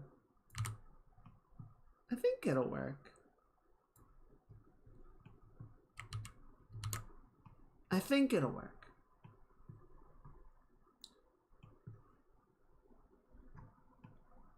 Yeah, we will want to set up some deformers, but the endless time you could have spent animating each finger. Alright, well, let's just throw the whole drawing out and start over, because you're right.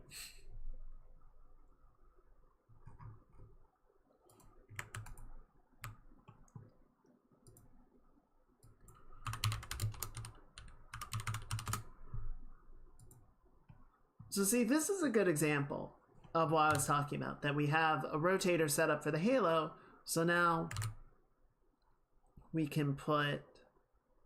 Wait, where'd the back part go? There you are. Get over here.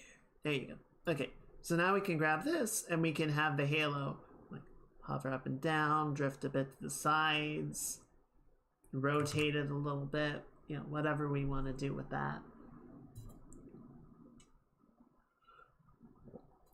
Okay. And then just for sanity's sake, I'm going to grab all of our parts, everything that we've set up.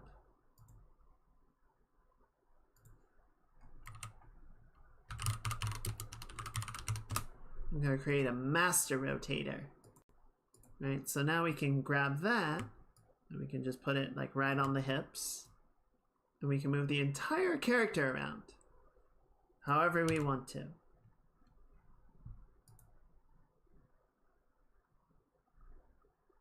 I just realized something. I made the canvas too big. There we go. So yeah, this black line here is the actual edge of the visible canvas, right? So we've got some room that we can like bob the character up and down, right? We can have a little bit of drift going on. And we've got this nice overdraw of the skirt so that it doesn't look weird.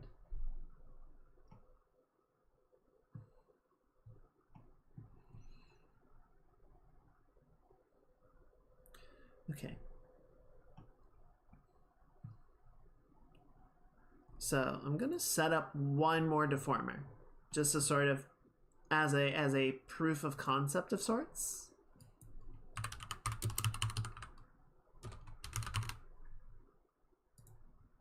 And then I think we'll leave it there and start figuring out the parameters and such next time.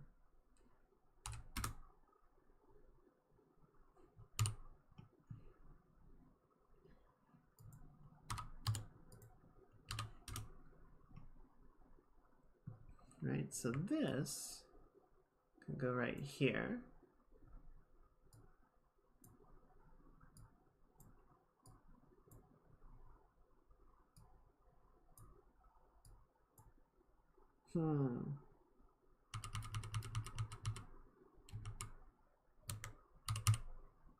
Let's set this to 4. I like having a center line. Center lines are good and convenient to work with.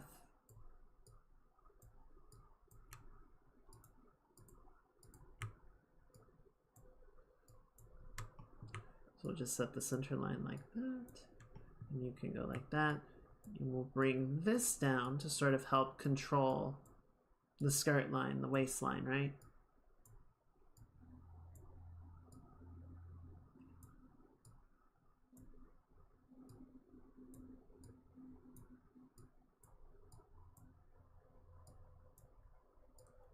Have a nice sort of division in the deformer between the upper and lower bodies, and then we can sort of wrap it around the figure, right? Get this nice sort of cylindrical arrangement, nice dimensional arrangement of our control handles.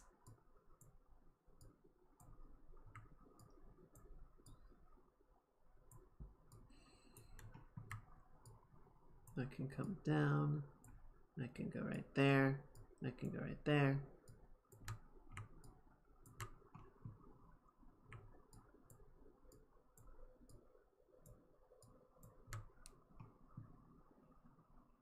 That looks pretty good.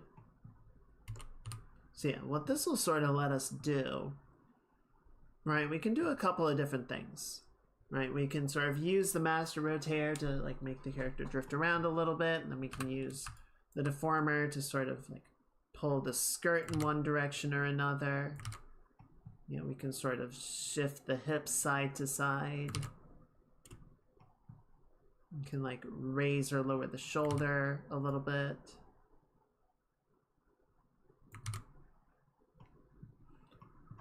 So we'll figure out sort of what the animation that we want will end up looking like, you know, sort of what the movement will be, but I think that should give us a good start. And we can also set up deformers within deformers, right? So we could have one specifically focused around the skirt to help move it in particular ways and avoid like causing issues. Or to get desired effects. Sometimes, you know, even having a deformer to like do sort of a counter movement and keep something, help to keep something in place. But I think this will work. I do believe this is going to get the effect that we want.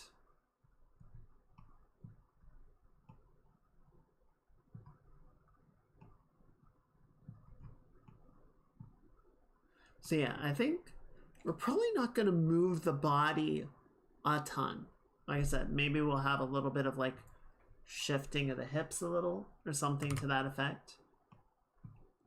But I think a lot of the movement is going to be some like bobbing of the hands and like wind effects of the hair. And then we're going to have all the visual effects with, you know, the various like magic circles and whatnot going around.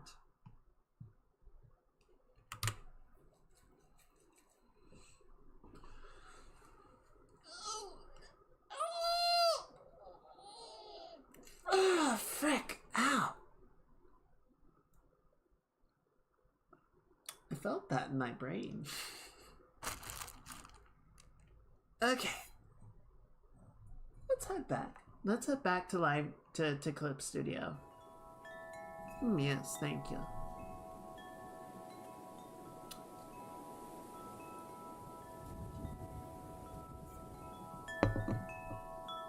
For some reason, OBS didn't say in chat. It did the pop-up, but didn't say who redeemed it. I see it in my activity feed, but normally I can see it in chat. That's weird. Maybe it was a setting I flipped. Who can rightly say? Alright. Yeah, let's go ahead and jump back to Clip Studio. I think we'll do a little bit of work on the animatic as well. How's that sound? Is it? Hang on, let me try. Oh, you know what? I bet it's not going to let me because it has a cooldown. Let me see. Where did it go? Oh, there it is. Yep, it is on cooldown. But luckily, I have direct control.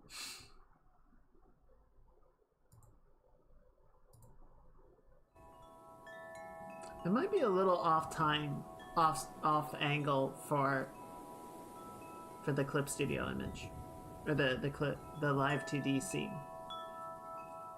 That's possible. I can't say it doesn't.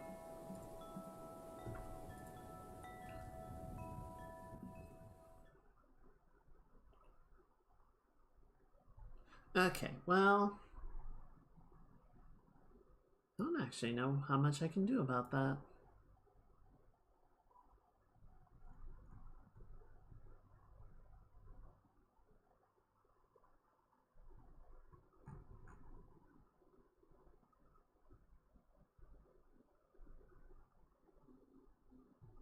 I don't know where that's set.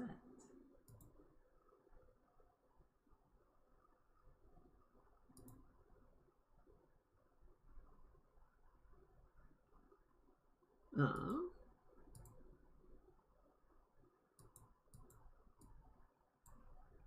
Here, we'll just move it over some.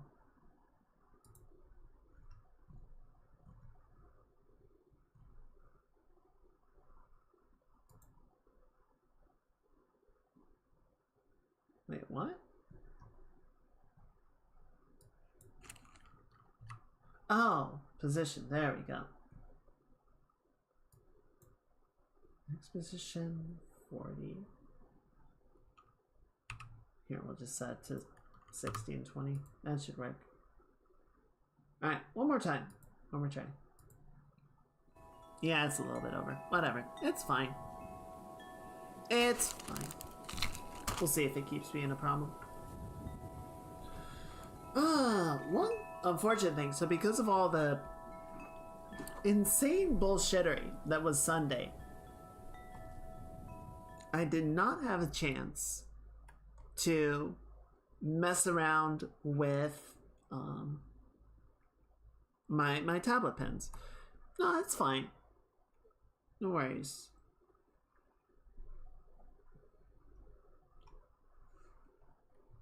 I have not had a chance to mess around with my broken tablet pens, so I'm still need to see if there's a chance that I can save those.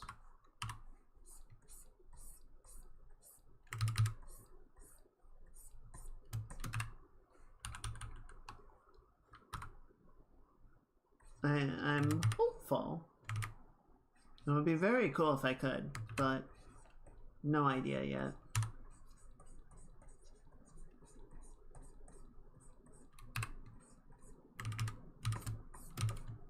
Okay, so we're just gonna reposition this a little bit in a way that doesn't look quite so shitty.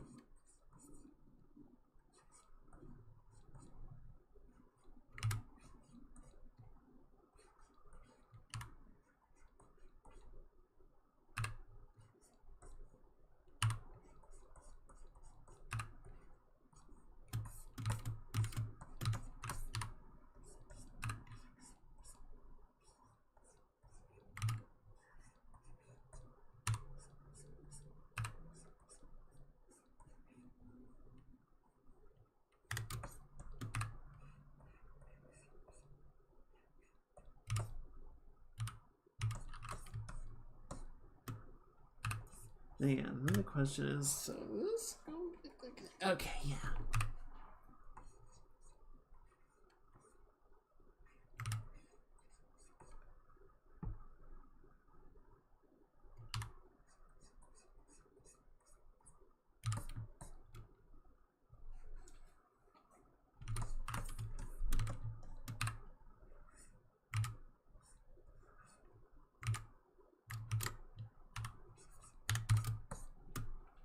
Okay, so then what we gotta do for this, if I'm understanding my own work correctly, yes, so we're gonna duplicate this. We're gonna duplicate this. Oh, you already did. I'm stupid.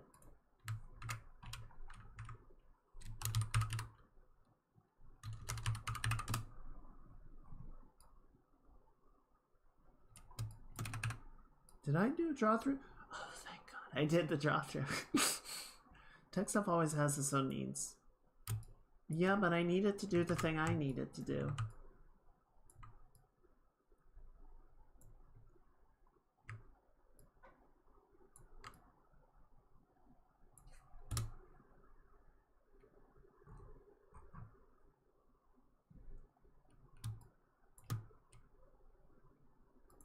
Okay.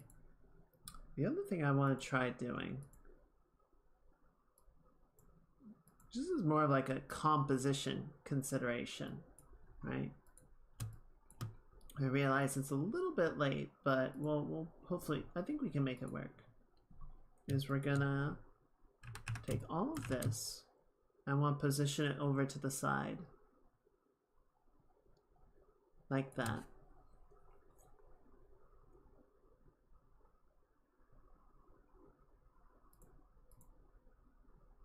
Just to get a little bit closer to the rule of thirds, right? So I think this one, we will position it back.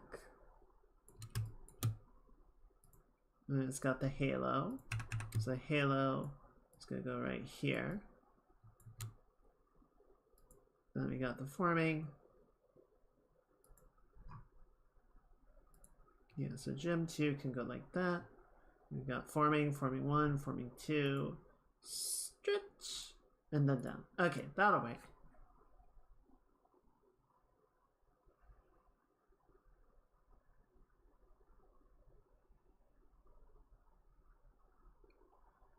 Okay, so then we're going to take gem 1 and halo and just move you up a little bit. Yeah, right there. Good.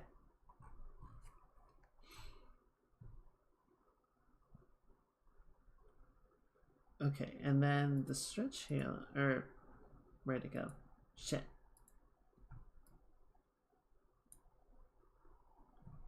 Yeah, so that goes right there, and then yeah, that'll sit right there. Can grab this. We're just gonna reposition it a little bit so that it sits right there.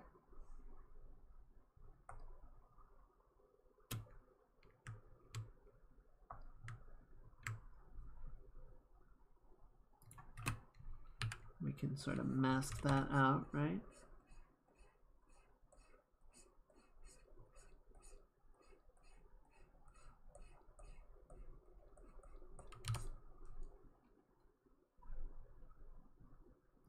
Okay, I think that's working.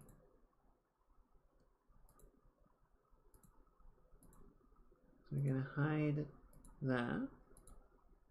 And then where's stretch? Okay, yeah, that makes sense. So now if we go into stretch, I think we're gonna need to do a fill layer on this, right?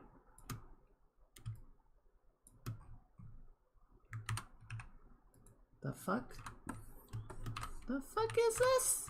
What the fuck? Whatever. Easy enough, just gotta clean it up.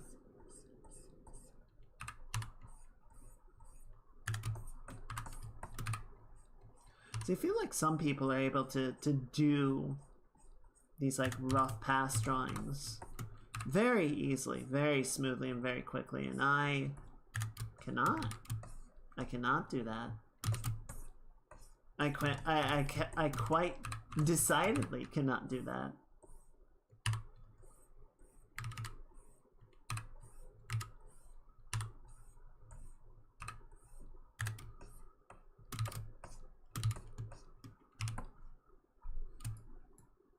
There we go.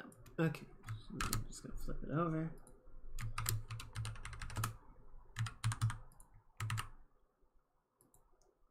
Okay, yeah, that's the old drawings.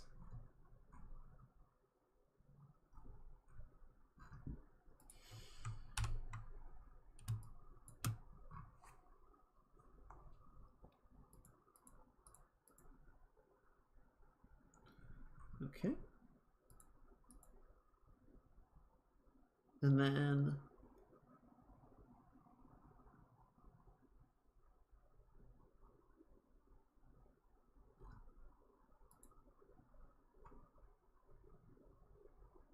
okay, I see. I think I need to just duplicate this and set it up in a more logical way.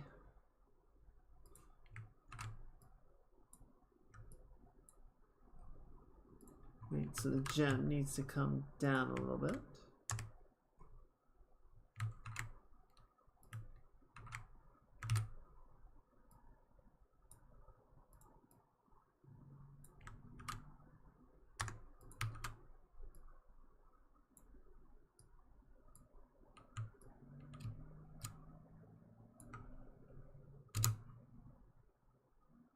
Could you let go? Thank you. There you go.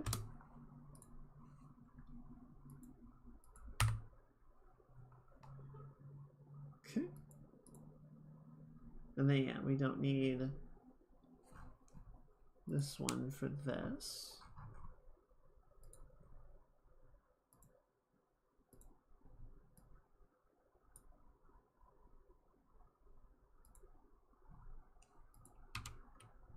I'm going to call this stretch 2 because that makes more sense. So the gem can go like that.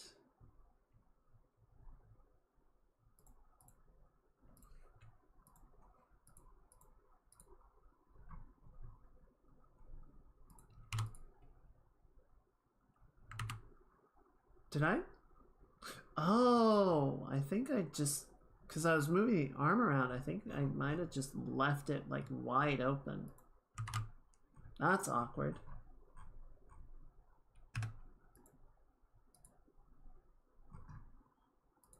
Okay, and then that's the placeholder for the halo. Yeah, I just didn't fill the back in. Oops.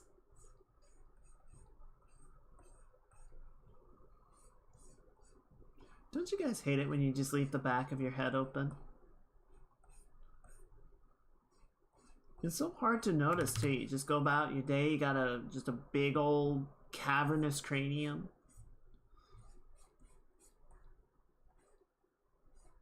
It's very awkward.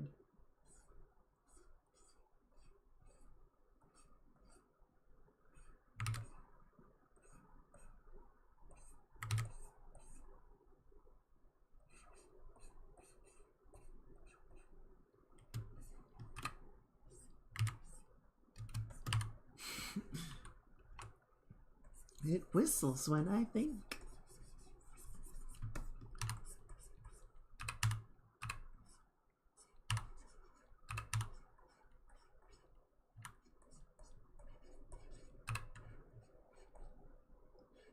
I feel like that's a Ralph line.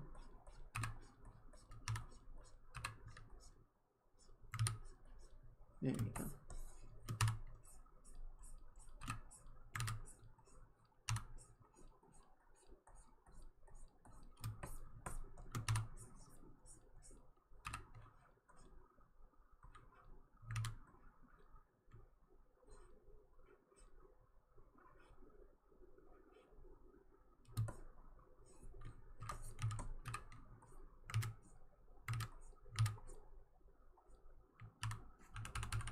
Can clean this up just a little bit while we're in here, right?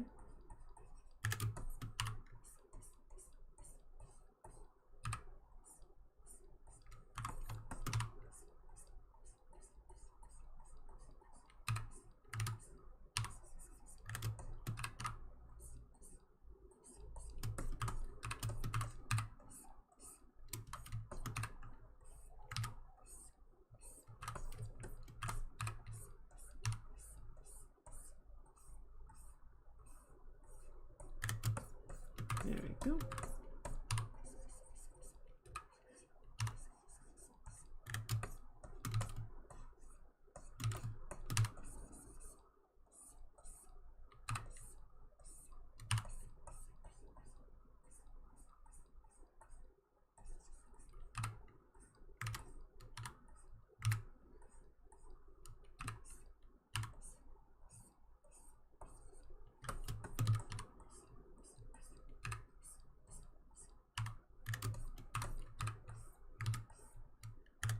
There we go. Okay, cool. I think that's pretty good. I'm just gonna tilt you over like that. They changed the pivot controls in the new version of Clip Studio, and I'm not a huge fan of it. I feel like they made it more complicated for no particular reason, which I guess that kind of checks out, but still annoying. Oh god, speaking of which, the Discord changes. The new UI. Why? Why did they do it? So the really annoying thing about it is that it is not a huge change, right? Nothing that they did is a massive departure from the old setup. And none of it is like enough for me to hate it. Yeah, during everything that I was doing, I had to restart my PC, obviously, and it got updated as a consequence of that.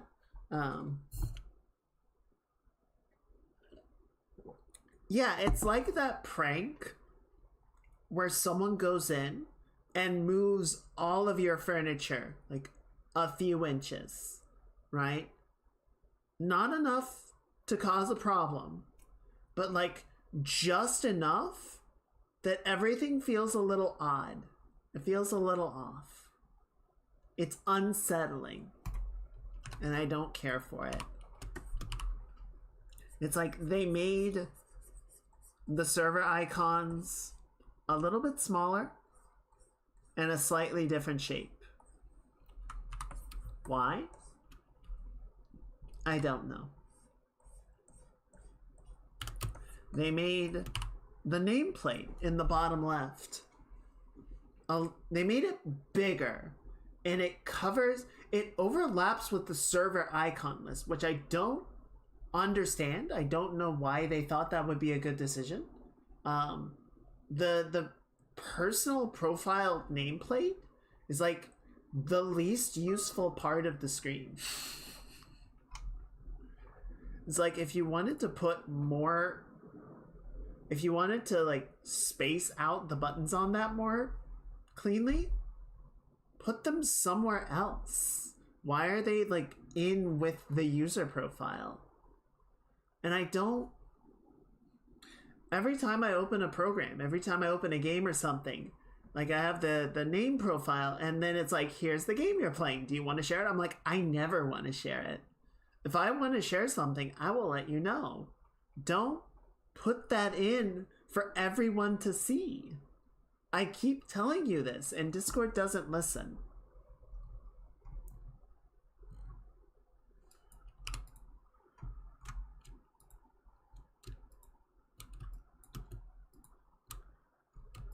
Discord's like, but we're a social media platform. Why wouldn't you want to tell everybody everything? Because not everybody needs to know 100% of my life at all times. Discord!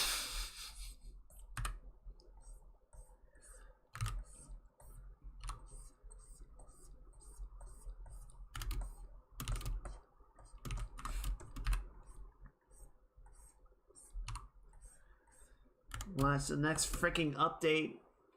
It's gonna be like, the user is taking a bathroom break. The user is wiping their ass.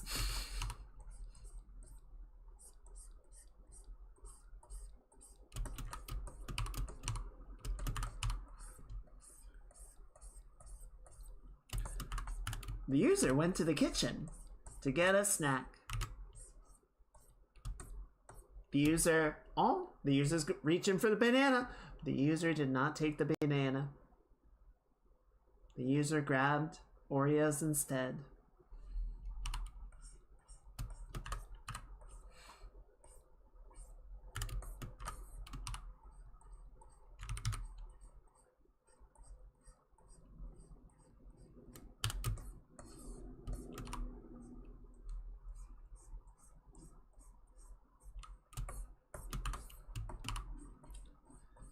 I don't know.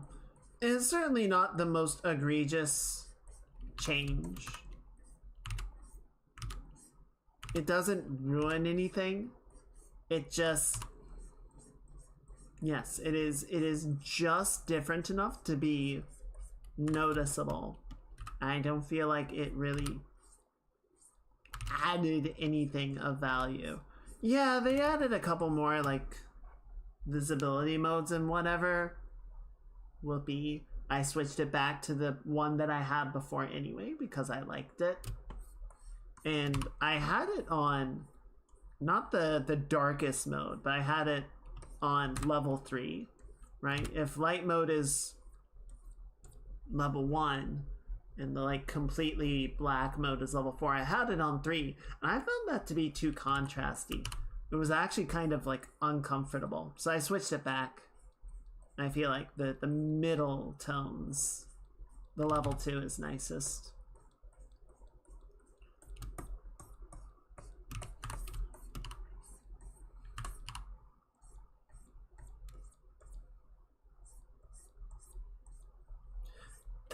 The worst one. So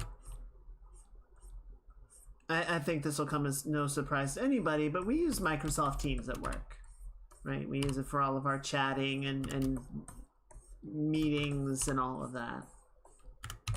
And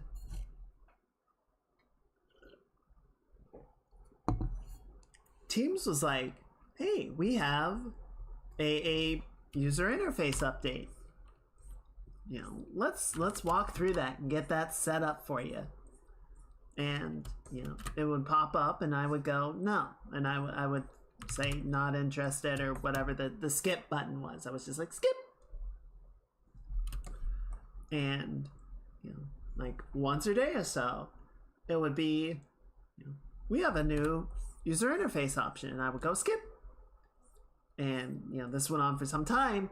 And today, the pop-up appeared, and there was no skip button.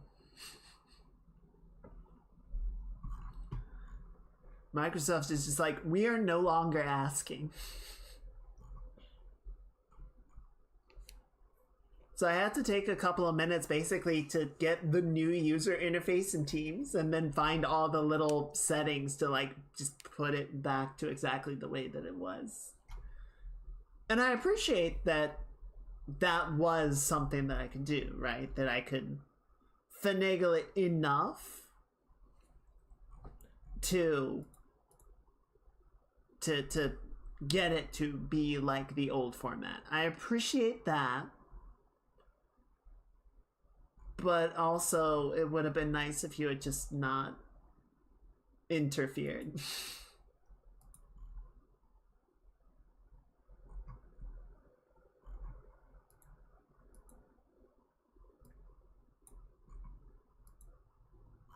Okay, where is this fucking Halo? There you are.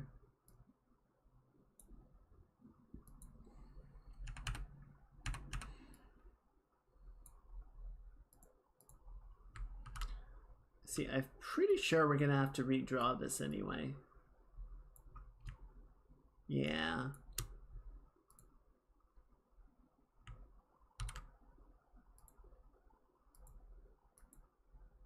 Yeah. Yeah, I fucked up. Alright, whatever.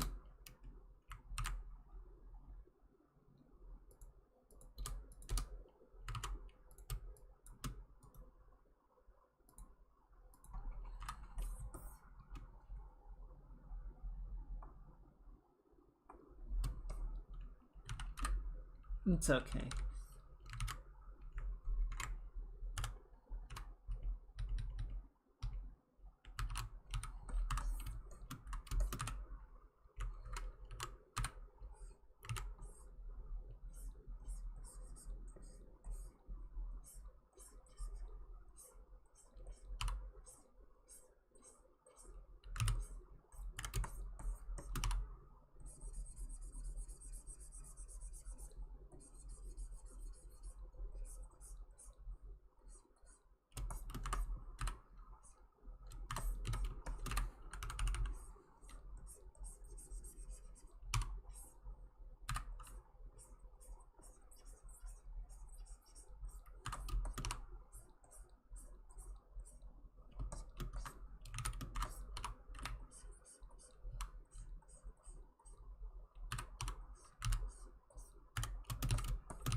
Yeah, I've seen a fair amount of people talking about,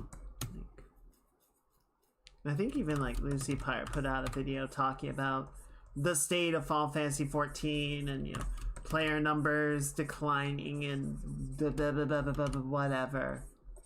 And it's like, even if it is, the game has been going for over 10 years now. Like, by any metric, 14 has been wildly successful.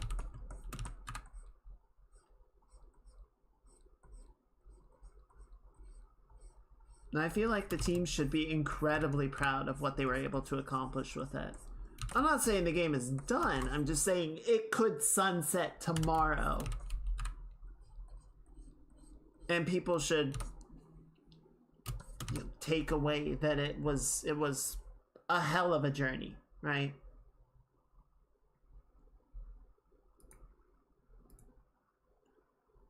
And if Square doesn't have a plan in place for what to do after 14 isn't able to make them all the money all the time, that's kind of their fucking fault.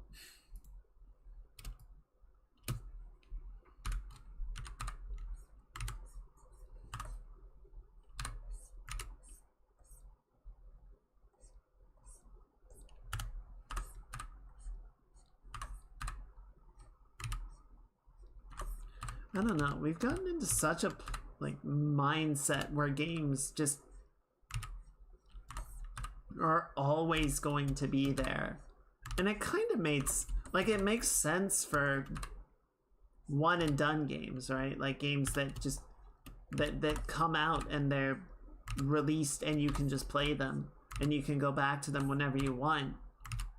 Like, yeah, sure, that's always going to be there. That makes sense, but a game that is like constantly being developed and iterated on, like, no, doesn't work like that.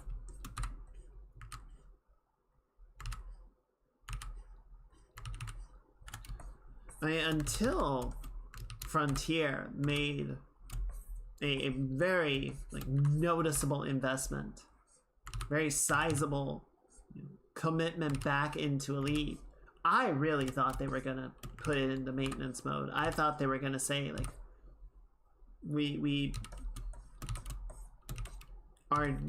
effectively done with it.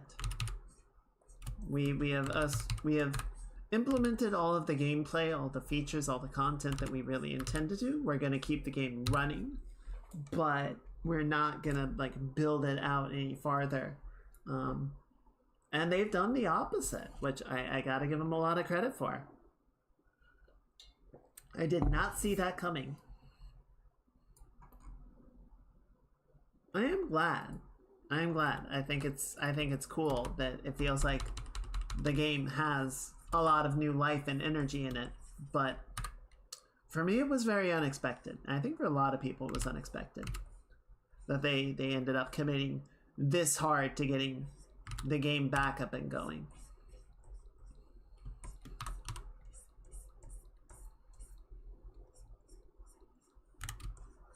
I realized I drew that hand backwards, so I had to go fix it.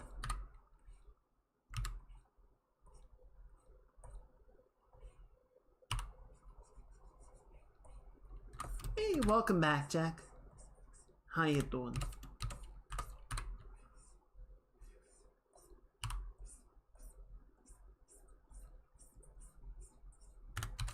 I don't know.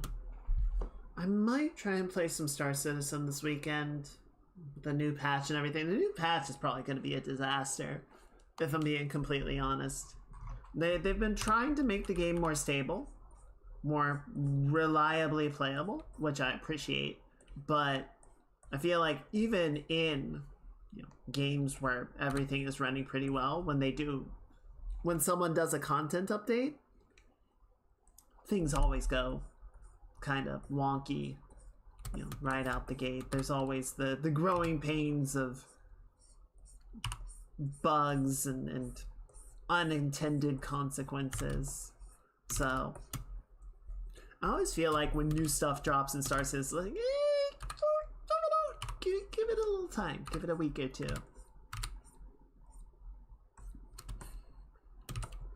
let it get sorted, and then go see about actually playing the game.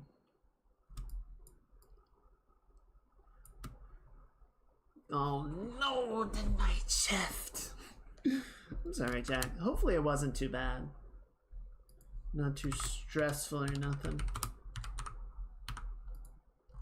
I've never actually worked night shift.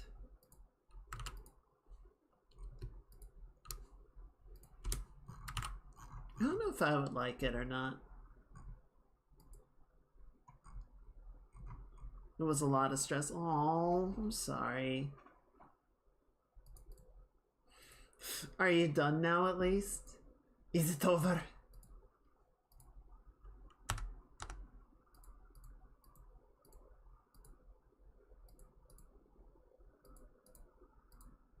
There we go. Okay, set this up to 4.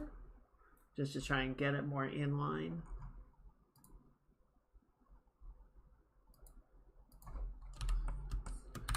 It's the best ship because the boss isn't there. That does help. You just get to kind of do your own thing.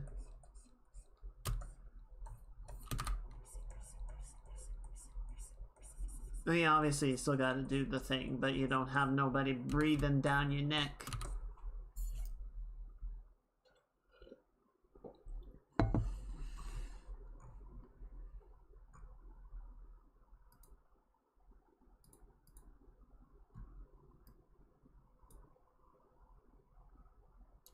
So one more night shift. This would.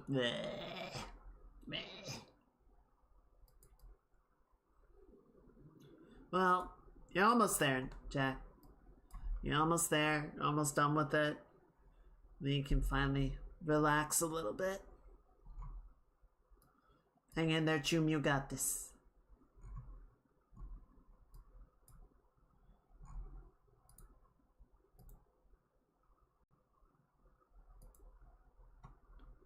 There we go. Okay, cool. So then we can do this. Then we can do you come down like that.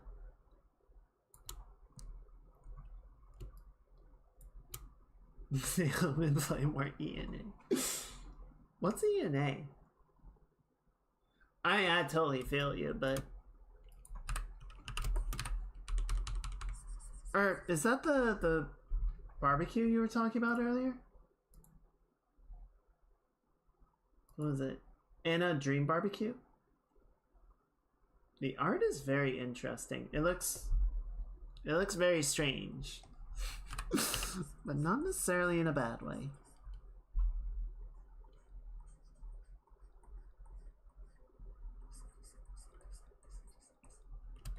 God, what was that pizza game that came out a little while ago that people were really into, but I was just like, this art style is so weird.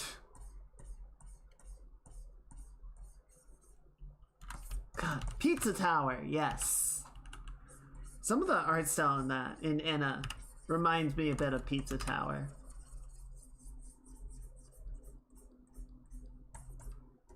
Just looking at it briefly earlier today. There's some visual style that was like, ooh.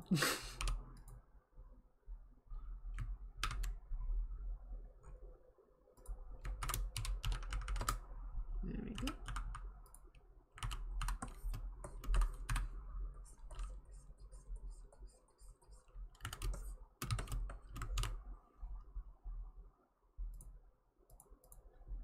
Okay, I feel like that's working pretty well. I kind of want to clean up the background while we're in here. But you know what might be a smart way to go about that? We spent all this time. Wait, what the fuck? There we go. Okay. We spent all this time. Oh, but the angle's wrong. Fuck!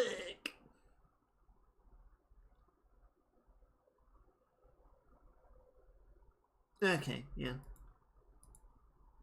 Here, let's do this. We can try this as a conceptual standpoint, right? Can bring this up.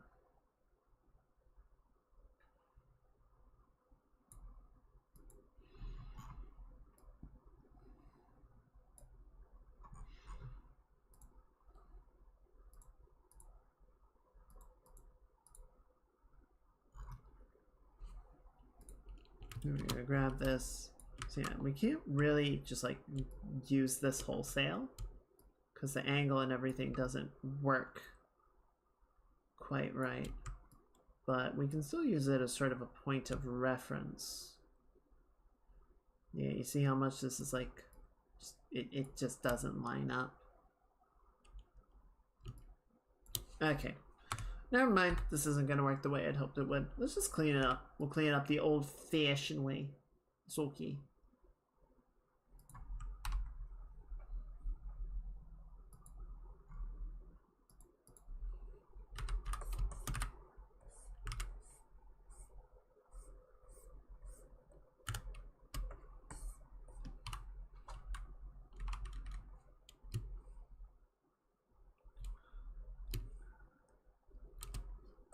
This is a surreal web series on YouTube, so the game is also strange to a lot of different subjects.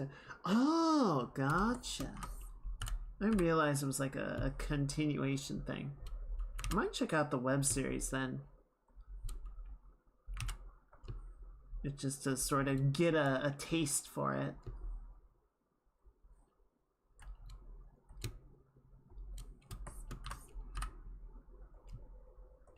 Yeah, the GIF was very cute.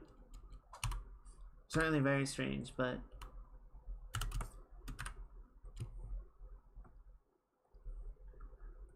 I do appreciate how much like indie animation and such is able to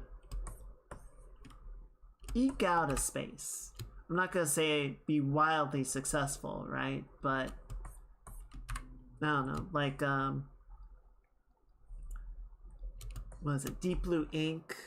recently did their web series Deep Space Discounts, which I enjoyed quite a bit. I thought that was very fun.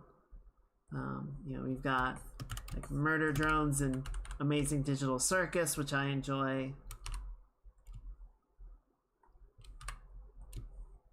Well, I like Digital Circus more than I like Murder Drones. I feel like Murder Drones, I might like Murder Drones more once the entire series is out and I can kind of watch it in like 1 or 2 sittings.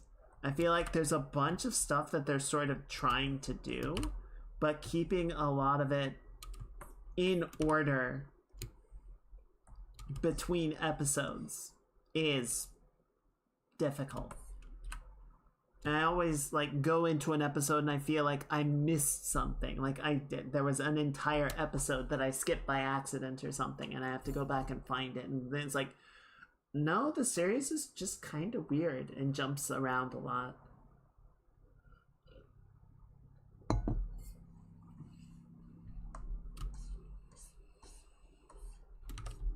That's just how it do, I guess.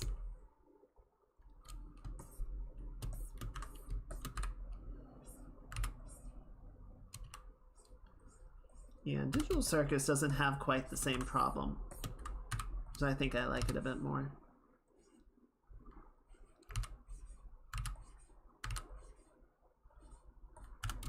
So yeah, you get a few projects like that that manage to sort of find success and stability and can sort of run on their own budget and on their own terms. I mean, the downside is, you know, Deep Blue Inc. put out a video basically sort of explaining, like, you know, thanks to everyone's support, they're able to keep working on Deep Space Discounts, you know, do their other little animation projects and whatnot. But, you know, sort of because of the way that they've set it up, where they are the writer and the storyboarder and the animator, and then they, you know, just hire people to do the voice acting for the characters. The first season took about 14 months to produce. And they expect that the next season will probably also take about 14 months to produce. Which is fair, but I want it now.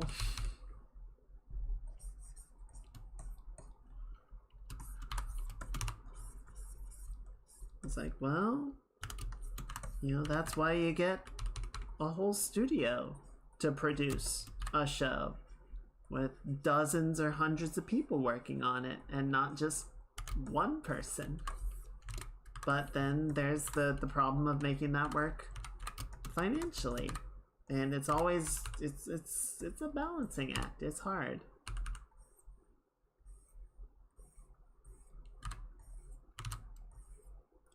And I'm pretty sure like the Spider-Verse movies cost millions of dollars to make, and you can see it. You can see it in the quality of what gets put up on the screen, and also the fact that those animators worked themselves to the bone, and did insane amounts of like reworks and reshoots and everything to get it into its final state. So, you know, then I see it's like the third Spider-Verse movie is probably not going to be out until like 2026. I'm like, yeah, fine. Don't kill your workers again. I can wait. They're really good movies.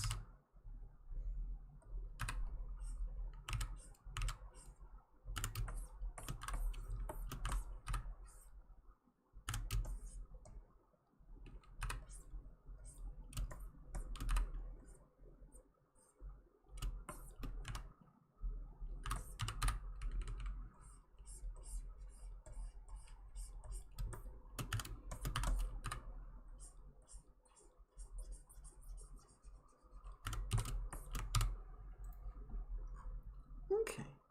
That's much cleaned up. I feel better about that. Like it's not, you know, it's not super detailed or anything, but I feel like it's enough that we can get a good sense of the scene, right?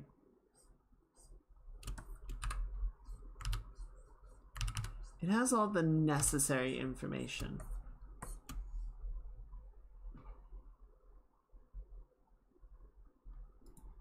But I do want to try, just for the sake of argument.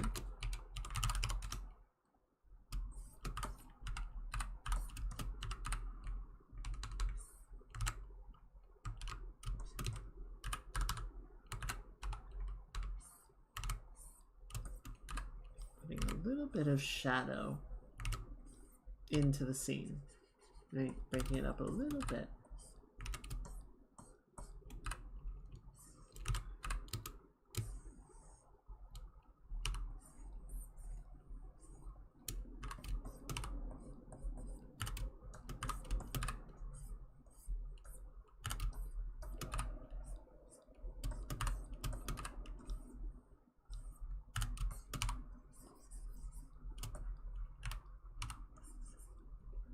World.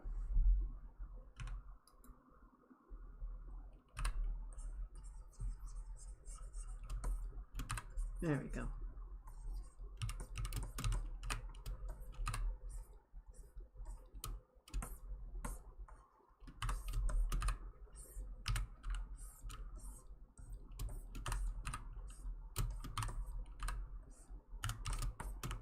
Yeah, cool. I don't want to be careful doing too much of that, right? Just because if we overdo it, like if we have to take those into consideration and sort of put them in all the different shots. So if we overdo it, if we do too many of those, then we gotta go back and we gotta sort of, for lack of a better term, tech debt whatever we add to a given scene.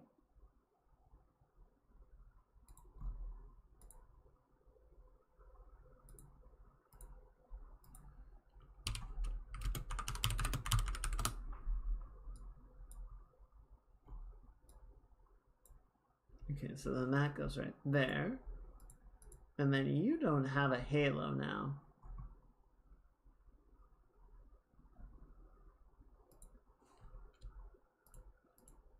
So we need to give you a halo.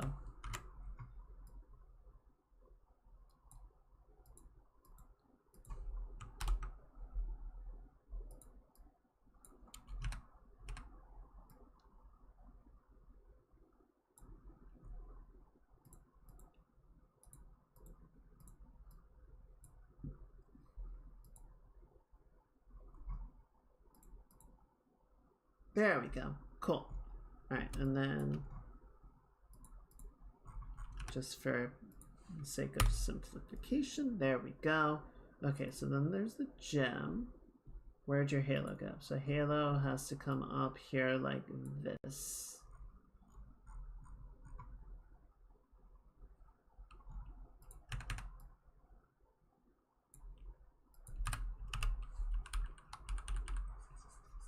And go like that. Good. Cool.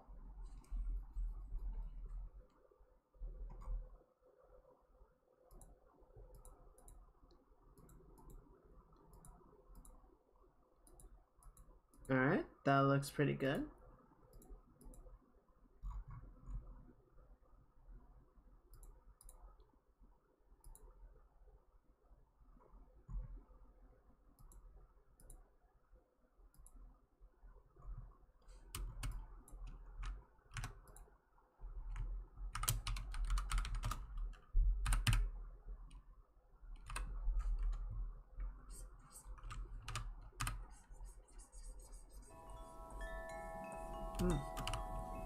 Wait, one You're second. watching this video sitting down. I'm gonna need you to fix your fucking posture, you croissant-looking letter C pressing ass scoliosis motherfucker. Fix your spine! Damn! My spine cannot be fixed, potion seller.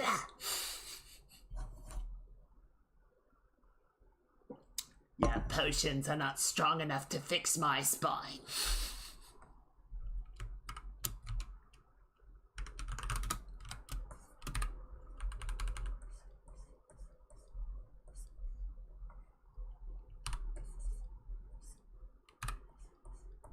That guy wrote a movie. It's like a movie he made, came out a couple years ago. Good for him.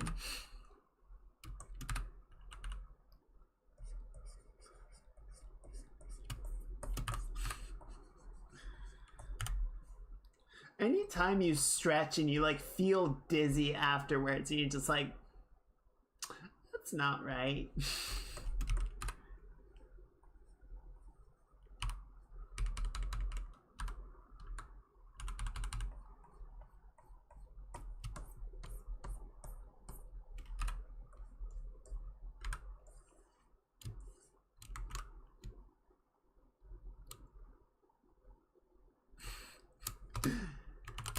Spineseller, I'm going into battle. The battle is called Thursday, and I need your strongest spine.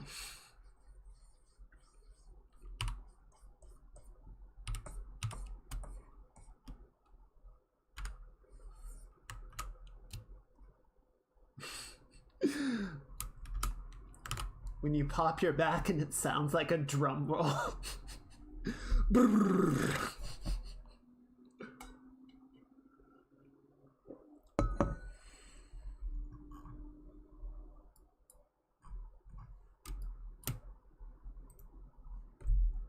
You're like, well, shit, that ain't good. There we go.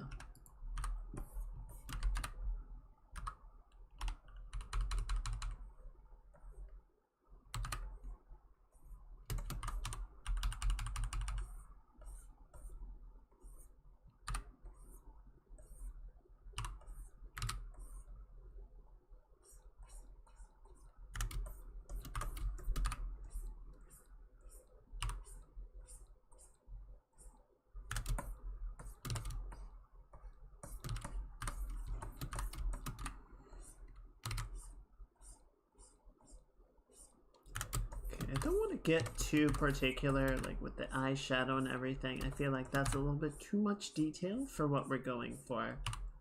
But we could try putting a little bit of shading in just to see. I makes jokes about being able to hear my jizz pop.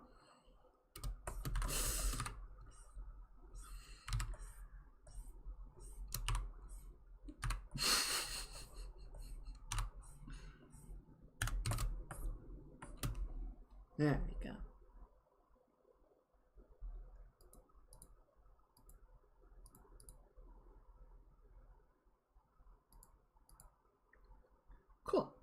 I like that.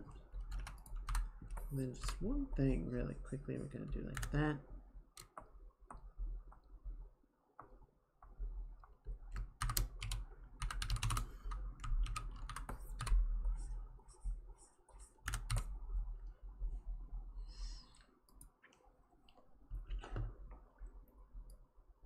Roll for stealth.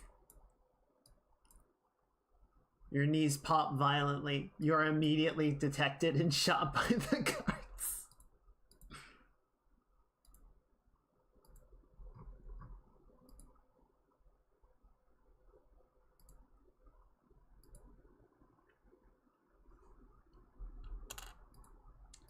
Okay, so this is foot 1. The fuck is that?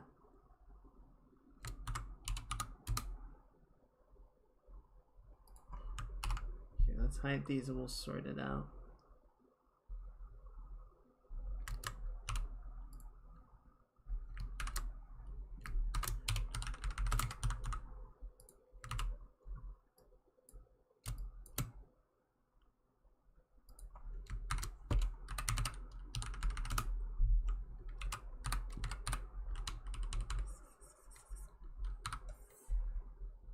Easiest thing. I'm too lazy. So I'm just gonna go ahead and do like that. Knock that out.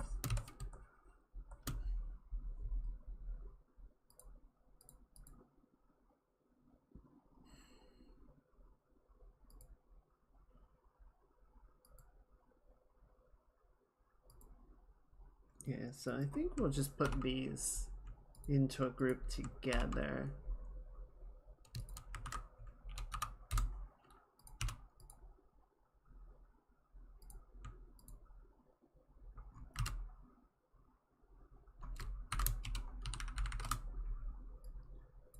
Put that like this.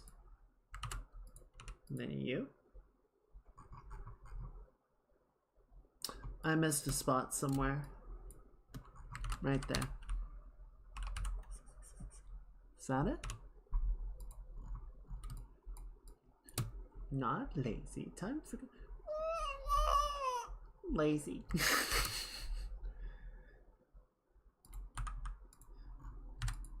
I'm still going with lazy.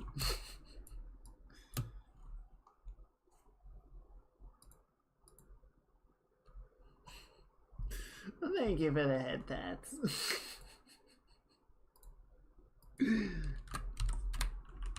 Head pats for the lazy Jim.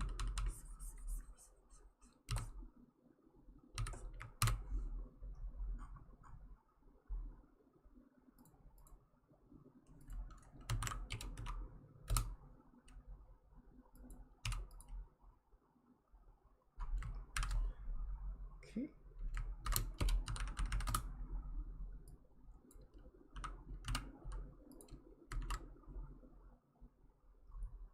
I think that works pretty well.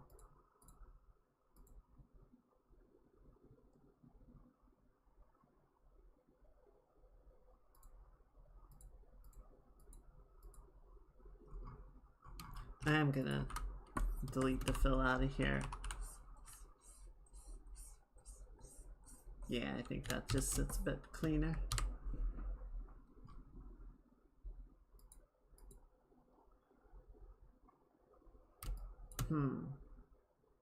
At least one of these is pretty sketchy, so we'll see about that. Yeah, I think 3 looks good. Well, gap there we need to clean up, but nothing too egregious, right? Actually, ooh, we can do a cool little trick here. I think this is gonna look cool. Let's try this. So, we're gonna have these guys, right? And then that's the door closed. Okay, yeah, so that looks like that. We'll call this door open. I went to try and type open and I typed oop.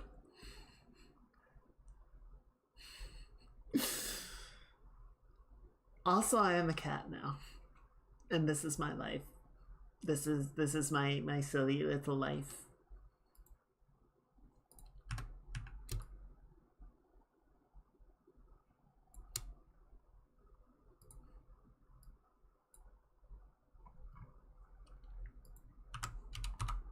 Okay, so that's gonna be 3. And then I'll have the door closed. Call this one 1. Right, so we'll have like that. 2, 3, 4, 5. Call fill. And then you will be like that. Beautiful. I like it. That's right, when I went to write Fuga, I almost typed fungal. That would be fair. That would be appropriate. That would be a reasonable description.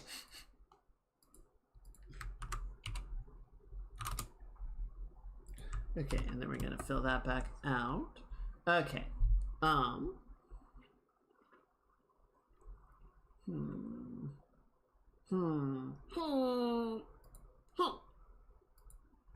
Yeah, let's just clean this up a little bit. I think particularly like the hand here. We'll put a little bit more in just to get it a bit more well defined, clearly written.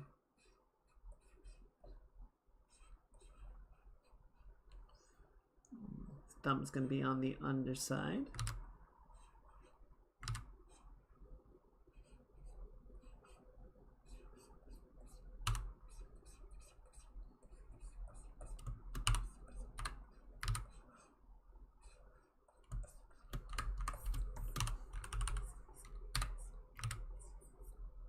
There we go.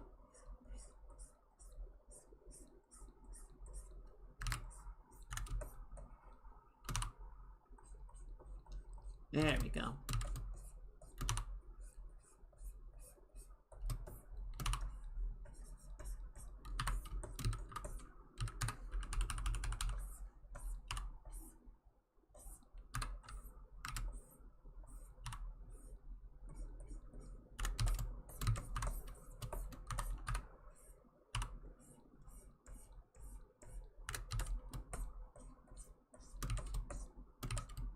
Okay, so then if we fill fucker.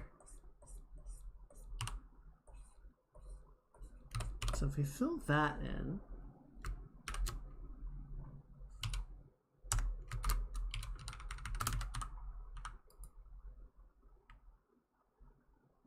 What? Oh, okay, hang on. There we go. That makes more sense.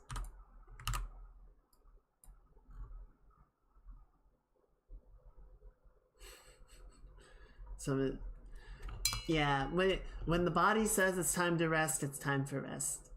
But I hope you have a really good Friday, Mage. Good job making it through the week. I know it's bed bye, but now that just means it's time for the weekend.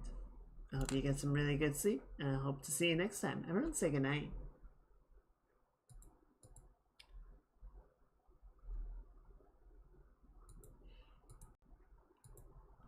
So what we can do here that I think will be cool is we're gonna make this, right? And then we'll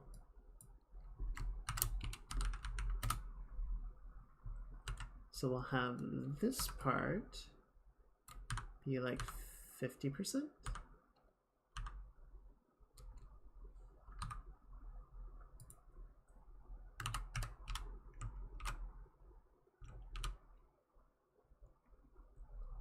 And then this part can be like, actually, let's just leave it there. Yeah, that'll work.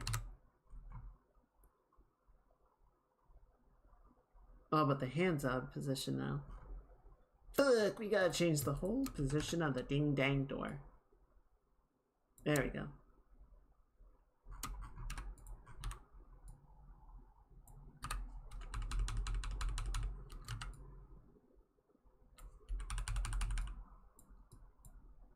There we go. Cool. Okay, so that goes right there. Right, we got the version 1 going like that. We got 2. And then on 3, we're gonna move it like that. we get rid of that one, so that slides over. So then on 3, what we can do is we can make the fill for the body like 75%.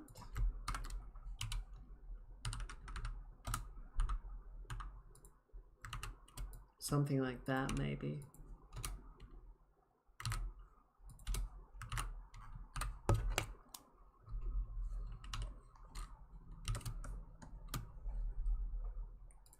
And then you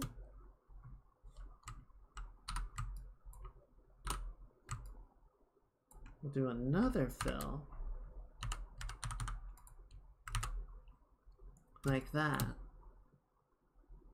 So when the door opens, we kind of like silhouette the character. So yeah, let's like drop it down like yay much.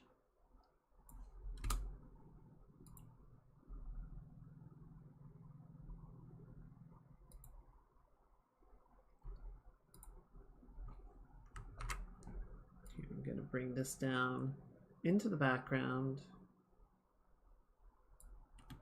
We're gonna stretch it out like that.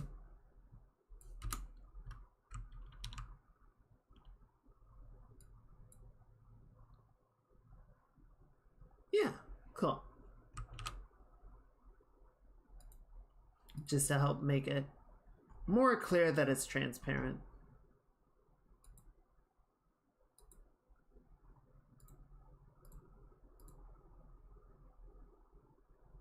So for 1, here, let's do it like this. Just a bit easier to sort of like sort through.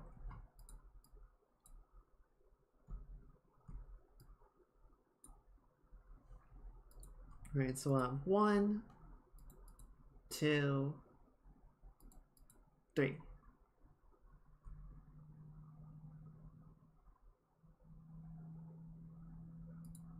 Okay, let's do a quick check back. All right, so we've got the opening. And then we can have this get brighter.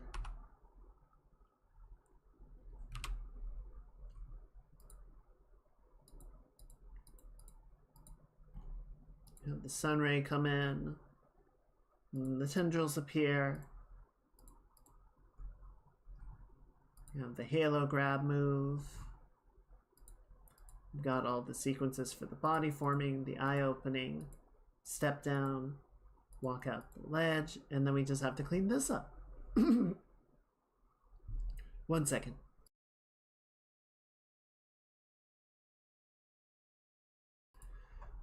Voice has been all over the place. I'm sorry. What are we doing? Where are we at?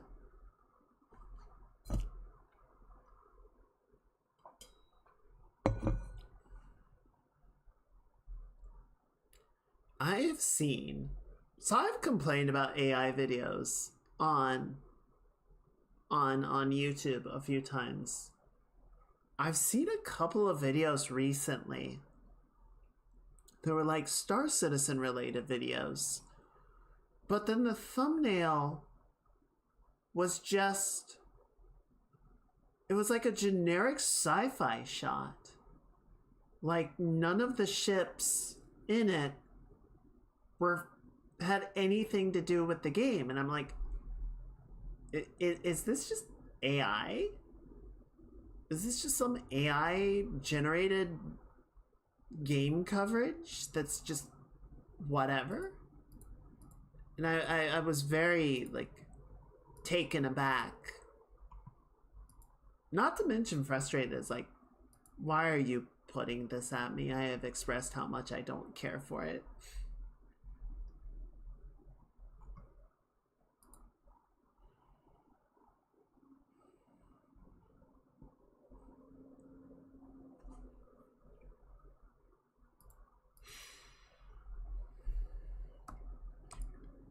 Yeah, let's do this in order, shall we? I don't know. It's very troublesome and stupid. I hate to keep complaining about it, but it keeps being a problem. And it keeps manifesting in new stupid ways.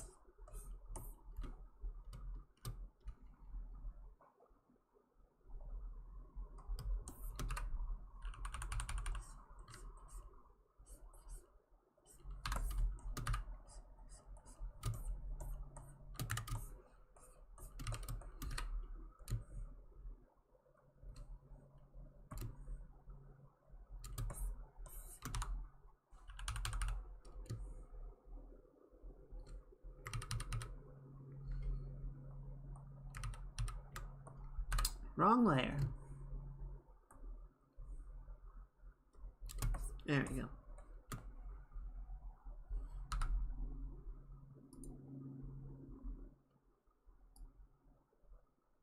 On the ocean after dark, lonely and lonely and lonely, beating heart.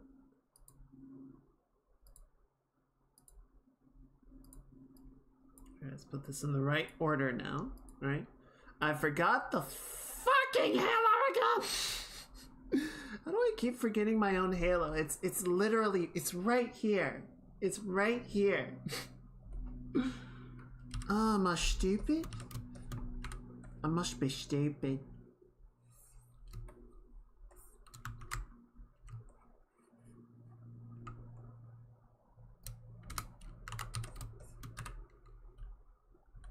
It's you when I saw you in your eyes. You say I love you, but instead I said goodbye. I'm not gonna be able to hit this note. I know I can't reach this pitch. Shadows in the city.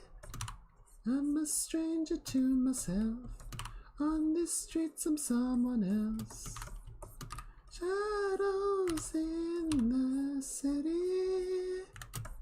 Like a demon in the dark. Come to tear us apart.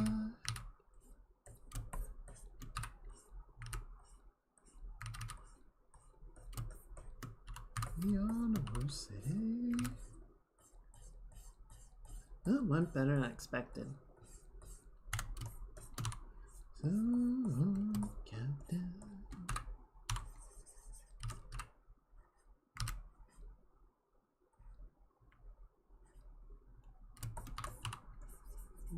Intentions, shadow in the dark. Up to me infrequently and breaks your perfect heart. Why do it? Just, but it's too late. And the shadow slips away.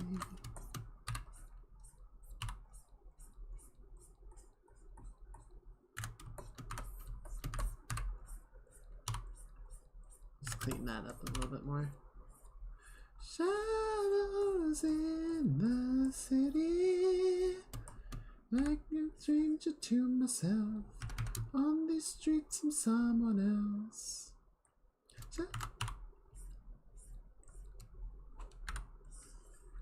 Like a demon in the dark. Come to tear us apart.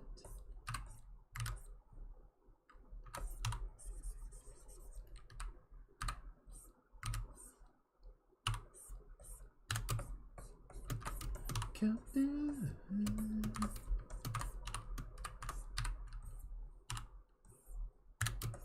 The Honorable City.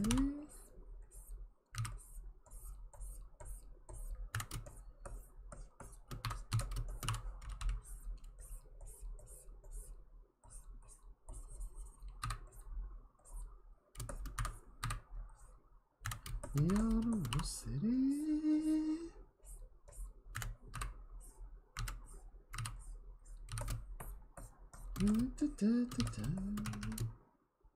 Just gonna separate that a little bit so those don't tangent. The Honorable City.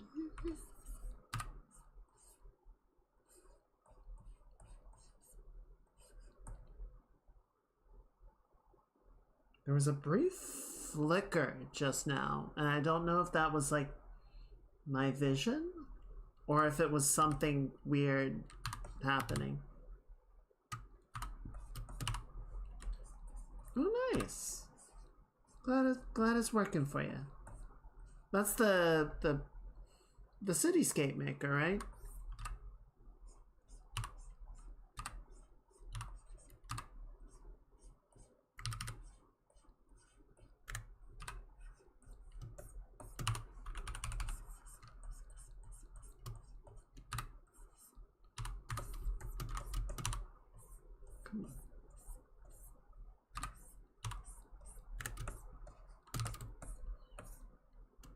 Why does this look so weird? This looks bad. I don't like it. I mean, you can fix it. It's just, it looks very weird. It's like a claw.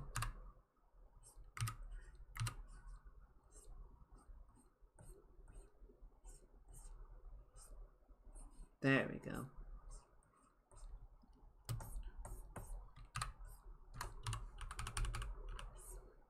Some days I miss degen hours.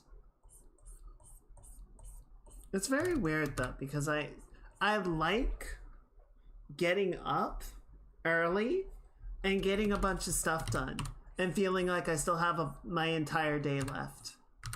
But then, I don't know, I also miss like, there's something sort of romantic about being up at like 3 a.m.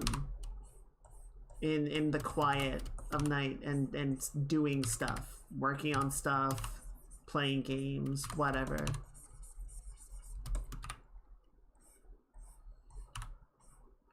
There was an anime I tried watching. Giguk was talking about it a while back. And a lot of it was sort of like playing on that romanticism of the nightlife. And, you know, the lead female character was a vampire who, I'm trying to remember, I don't remember the exact thing of it. Like the main character wanted to become a vampire, and there were like reasons that she couldn't bite him and turn him into a vampire, but he like ended up sort of palling around with her at night in hopes that it could happen. I ultimately didn't end up watching that much of it, but it was very pretty, if nothing else. It had that going for it. I can look it up later. Link it in Discord.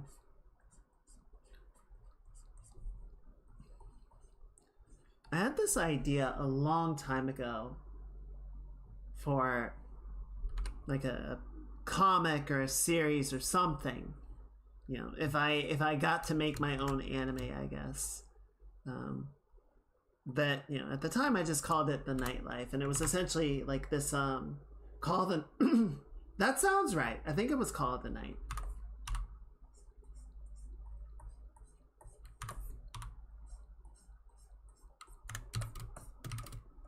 I mean, I could say it had like a pale blonde vampire girl in skimpy clothing, but I would need to be way more specific than that. That's not nearly enough to go by.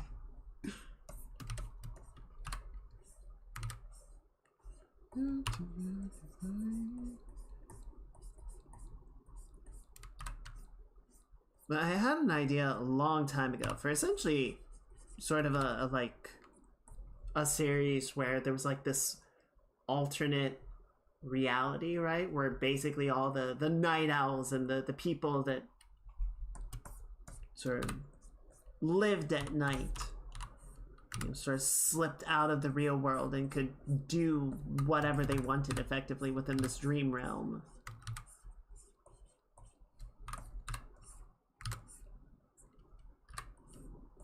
And so sort of the like chapter to chapter stuff would be a bunch of like short stories. It would end up sort of being like a dumping ground for all the ideas that I had that wouldn't fit into like a longer form whatever. So like the group, I think they were called like the Nightlife Fictional Enactment Committee or something. Basically a bunch of LARPers.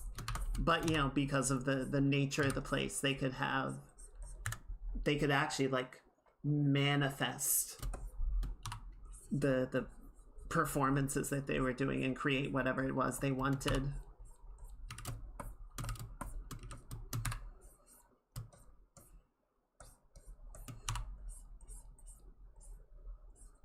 Obviously, I never did anything with it because that would be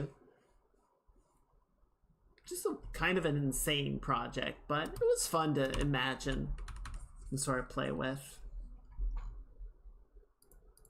Be like, if I had an anime studio to do what I want, what would we do?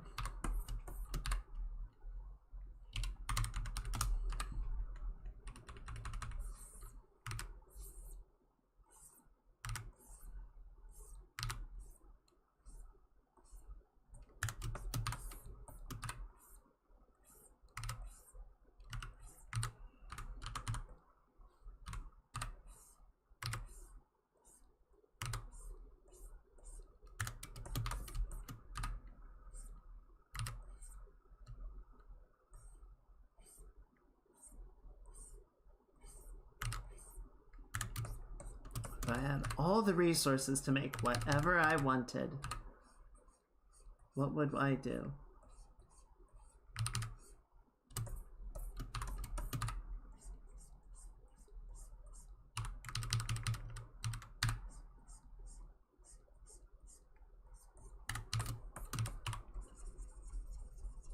I mean, I've done webcomic work and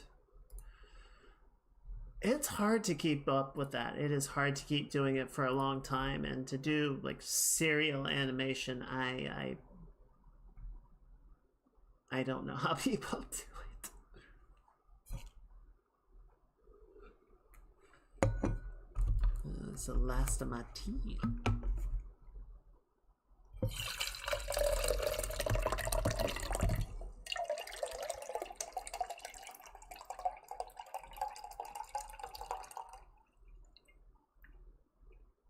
There we go.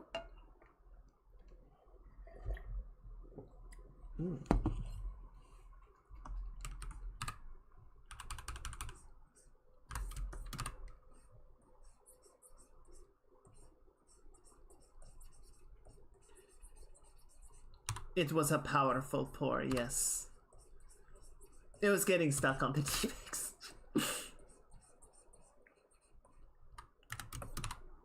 It was glugging around the tea bag.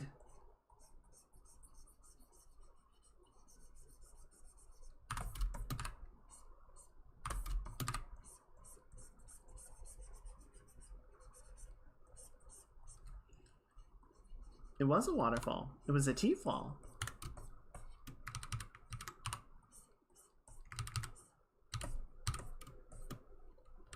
There you go.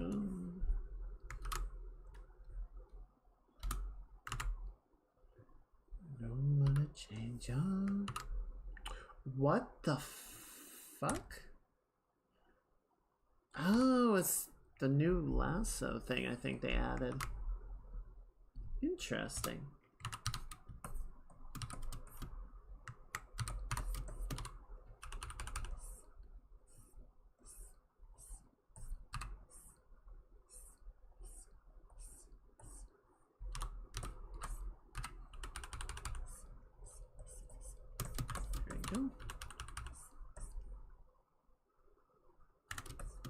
Yeah, now the one thing that's kind of weird is this shape is just, it's not working. That's a bit better. Yeah, okay, cool.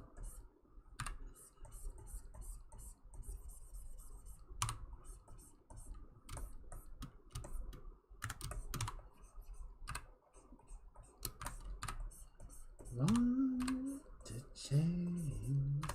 I don't want to change your mind. Don't want to change. There we go. And just drag that in a little bit. Good. I want to make this decently clean because we can use it twice. Right? So if we set it up well, then that'll save us more trouble in the immediate future.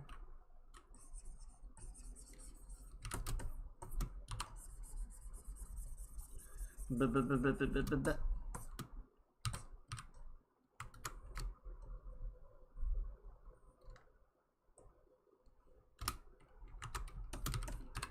we go. Alrighty, Jack. Good job getting through the night shift. Almost there. I hope you get some really good rest. I hope you have a really good start to your weekend. Everyone say goodnight.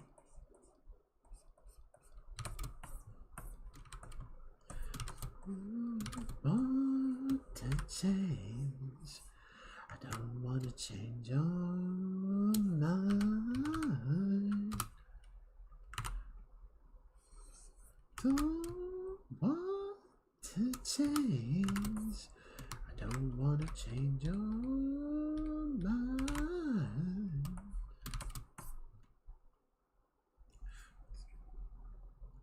Okay, and then we're gonna do that. And then you're gonna do that. Set that to black.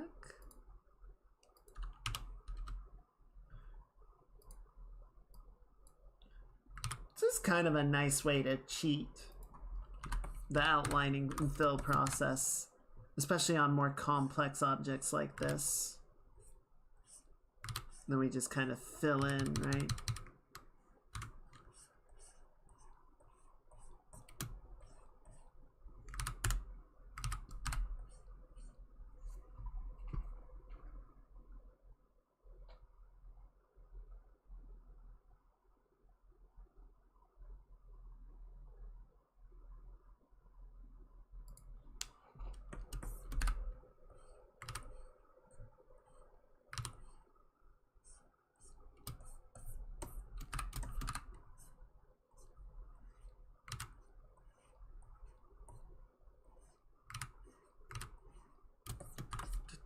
I used to be the one. I used to be your getaway dreamer. I couldn't get enough, thinking that we would last forever. Don't know what you're thinking of, slipping further out of reach, to the edge of time we could go, away from all the world to see.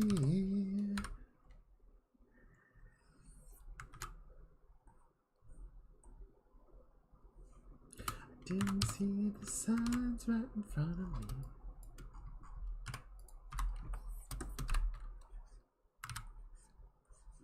There we go. Okay, cool. So then we can take this halo.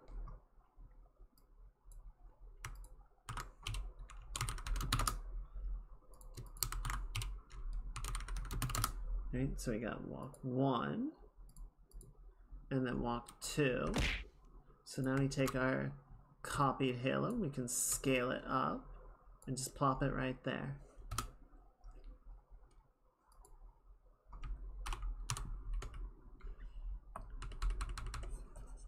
Under the shadows, into the palm of my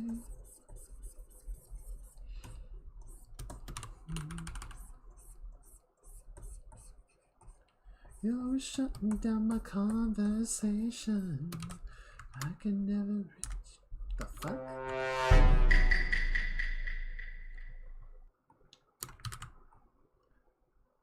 There you go.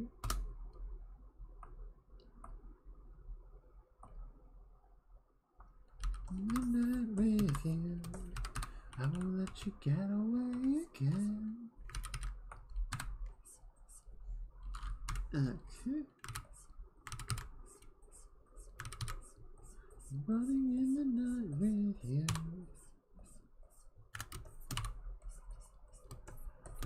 Burning in the night. Oh shit! Eyes up, chums, we've got raiders afoot! Hello, Lakota! Welcome in, good to see you. Thank you so much for the raid. For those of you coming in, my name is Chisei Kaiga. I'm a Jupiter Brain Cell VTuber, and I mostly do art, and play some games, and just typically have a chill time with the chums. Welcome in. I hope you all had a very good evening, a very good stream. What were you guys up to? Let's see if that worked correctly. Oh, you were playing Repo. How was that? Was that fun? I've seen people playing it. I have not tried it myself, but it looks very insane.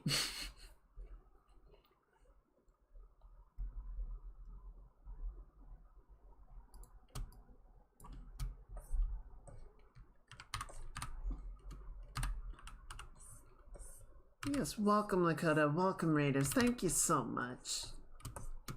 This chaos since you play with Gremlins. I feel like that's the appropriate way to play it.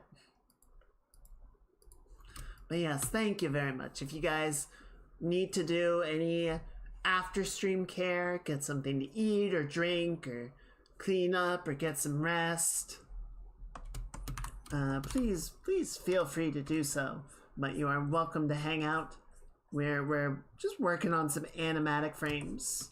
Gonna be doing this for a little bit longer, and then I think it'll be about time to wrap up.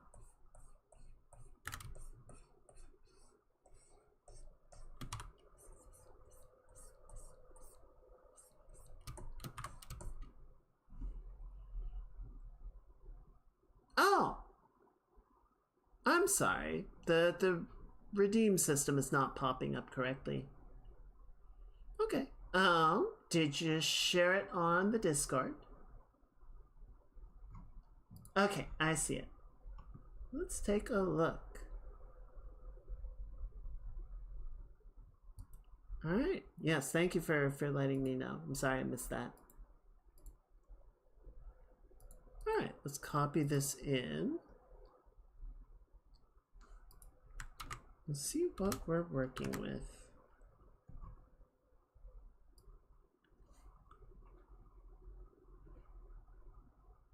Interesting. Okay. It's got a nice interior going on.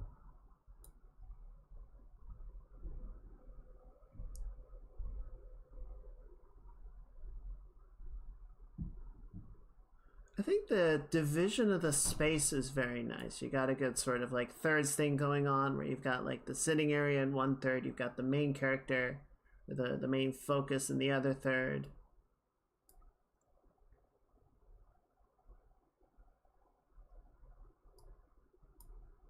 You got the good sort of focus with the lighting that keeps things over here. It's very like warm, whereas it's more subdued over here.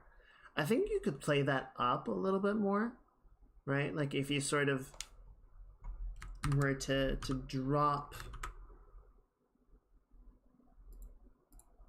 I'm just going to use black and white, but I think you could like, you know, sort of drop in a gradient to like reduce the focus there.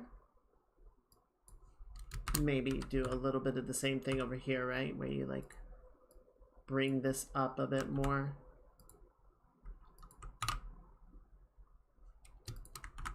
You know, I'm always a fan of doing my little slight value adjustments.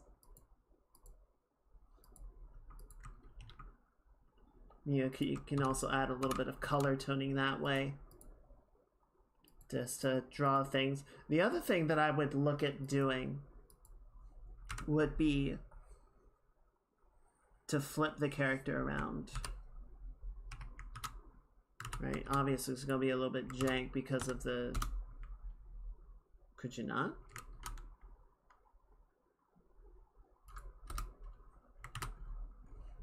But I think just having them pointed into the scene keeps the viewer's eye from... There you go. You know, if they're pointed out of the scene, then it sort of directs the viewer's eye away from the image as well, right? Whereas if they're pointed inward, it sort of causes, it allows the viewer to stay focused within the scene rather than looking away from it.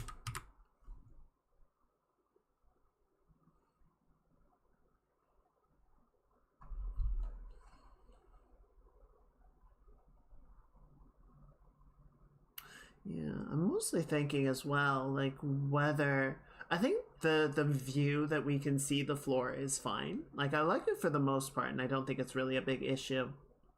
I'm just wondering if it would be potentially a little bit more interesting to like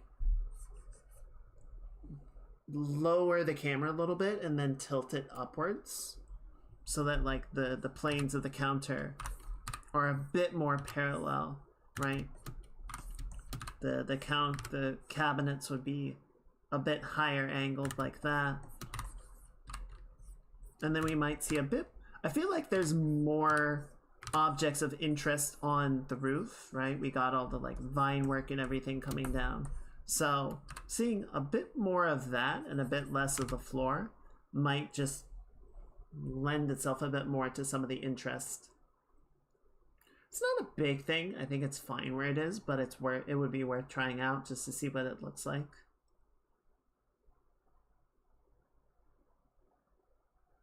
I think the color composition is pretty good. I think that would be something that would be really nice to do the like color toning on, right? So instead of just doing like a black and white, you know, obviously I tend to do black and white just because it's very straightforward. But you know, if you added a little bit of like a blue tone instead of a black tone.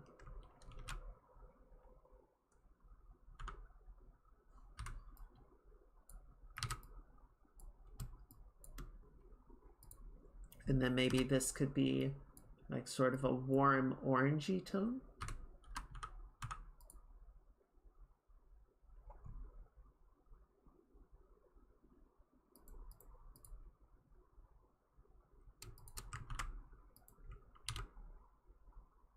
Right. I feel like that would sort of, because right now, like the green is fine. I think the green works fine. And I think, you know, you've got this orange on one hand, really draws the attention. It's bounced nicely that you have it sort of working with the skin tone and the wood and the little carrot fella. You've got the cooler blue on the outside, and then the green's kind of sitting in the middle, so it works as like a decent filler. But I feel like just that little bit of tonal shift, right, gives a nice sort of smoother transition from your focal point with the character through the environment, and then brings the background in a bit more. You know, you can maybe have like a little secondary light source of something over here, like I don't even know.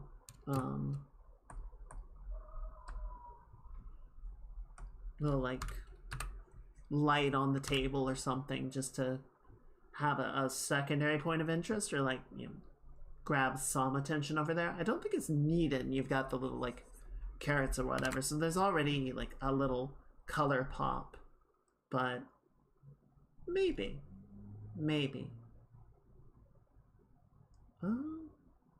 yeah, overall I think this is really good. The only thing that's a little bit weird to me,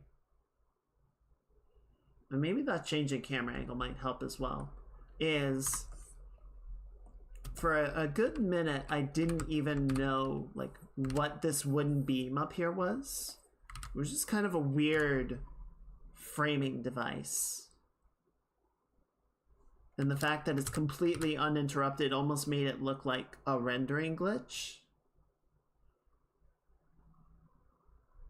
So I would definitely consider like adjusting the angle of the shot so that it's just like completely out of it, or we can have a better understanding of what it is we're looking at.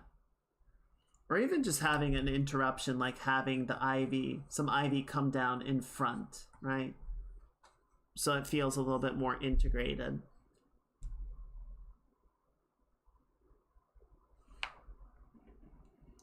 So yeah, I think as far as like stuff to do in the engine or in the game, maybe just playing with the camera angle a little bit, just so the framing is a bit better and we get a little bit more of the interesting elements. Again, like seeing more of the ceiling and less of the floor, possibly. But then beyond that, I think all the stuff that I was talking about with like tone and whatnot would be editing to do once you've taken the screenshot. Unless there's like stuff in engine which would really let you like bloom it up and add additional lighting information, right?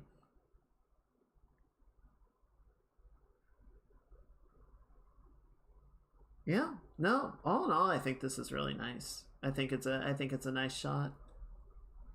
Oh, and then yeah, just flip the character over.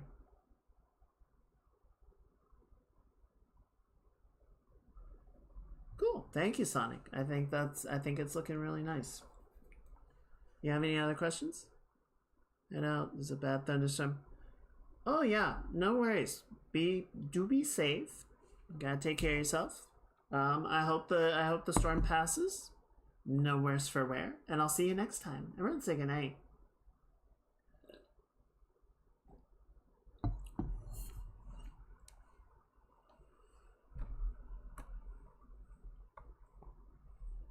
There we go. It's one of these tabs.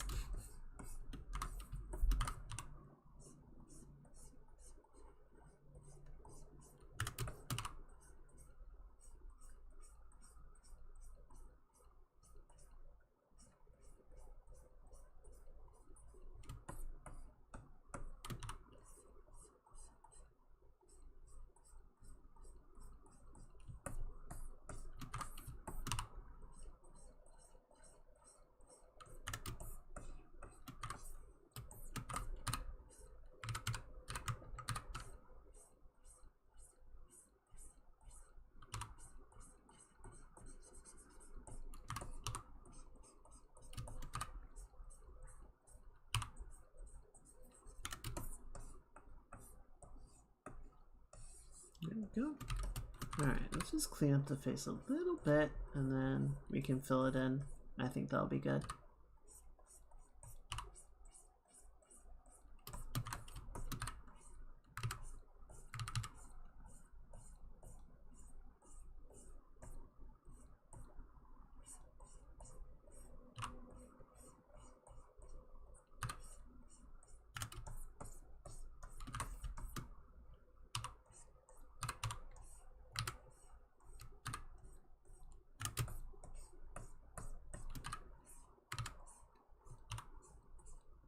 There we go.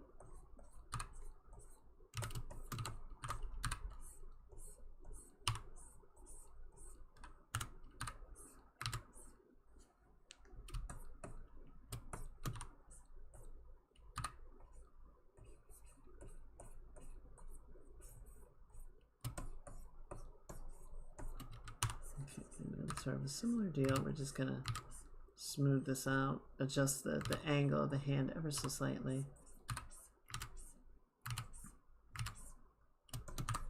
You know, I was saying about the morning stuff. So I got woken up this morning by my arch nemesis, the leaf blowers. I don't know why anyone thinks 8 a.m. is a good time to start using leaf blowers, but they're wrong. But you know, I was lying there being grumpy, and I decided, well, you know, I needed to run by the store at some point today. And I've been trying to figure out like when I would do that during my work day that would sort of work out the best. And I said, well, I'm up. So I just went ahead and went to the store and I got myself a little pastry for breakfast, and I grabbed all the stuff that I wanted to get. And I grabbed some coffee on the way back and, you know, got that out of the way and sat down to, you know, start work around when I would normally start. So it's like, yeah, this kind of worked out. You know, I didn't have to worry about like dashing out during my lunch break and getting it done.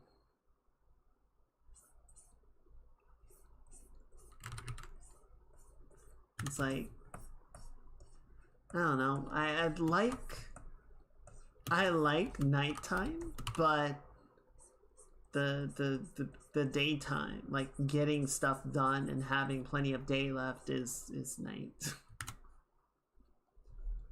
Yeah, thank you again, Lakota. I hope you get some very good rest. Good work today. And I hope you have a really good start to your weekend. Everyone say goodnight.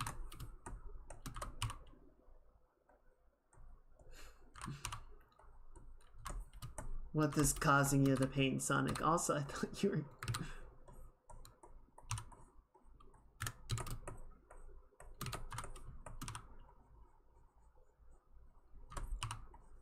Did the lightning charge your flux capacitor?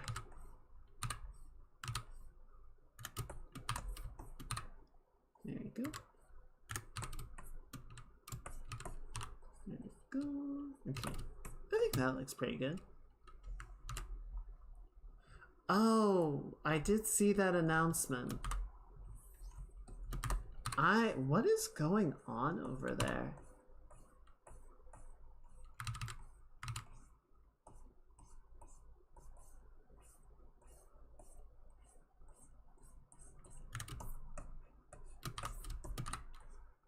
It's like 3 EN grad retirements in the span of like a year.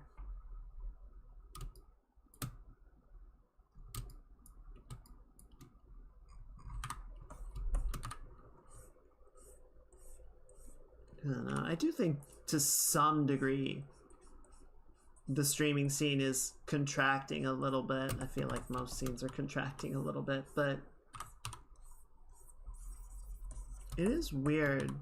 I feel like something is going on with Hololive that they're losing this many talents this quickly. The 3 is just on the EN side. I'm pretty sure there have been more on the JP side. Not a lot more, but like at least one.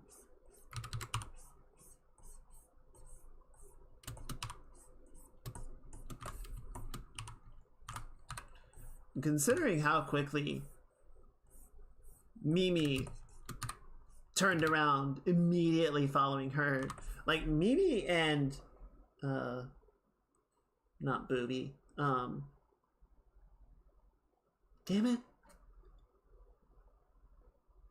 it, what is her name?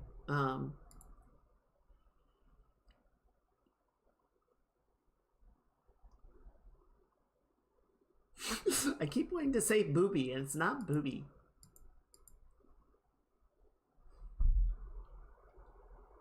Ah, shit. I don't want to look her up by... The streamer who was Watson. Damn it. I don't know. I don't remember the name. Like, both of them turned around and, like, debuted independently very soon after their graduations. After leaving Hololive. So, it wouldn't surprise me if Mume's planning to do the same thing. It also, frankly, wouldn't surprise me if she talked to them after their own independent moves and went, yeah, this sounds like a good move for me.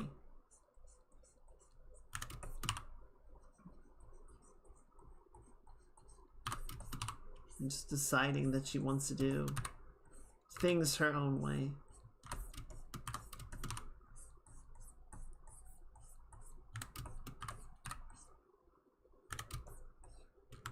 I don't know. I don't know what's going on. It is weird.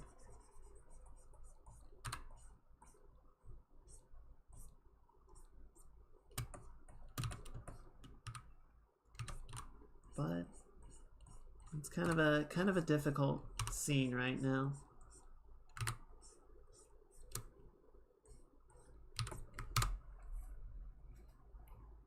There we go. I think that looks pretty good. And then just compare it to that. Okay, yeah. Scale looks pretty good. So just grab that and grab that. And grab this. What the fuck? Oh. Yeah, there's your problem. You got a big old chunk of junk following you around. There we go. Much cleaner. Ba-ba-ba. There we go. Is this right? Yep. Nope, I'm stupid. There we go. Okay. I think we can get the cleanup for the last frame done. And then that'll be where we call it a night. I wouldn't quite say the animatic is 100% done. I think kind of two things we're looking at doing is sort of blocking it out, seeing how it feels, how the flow is. If there's anything that I kind of want to like do with it, additional frames that I want to draw. Right, so there may be kind of a return period of like, oh, let's come back and do another couple of drawings. I think that's very possible. But then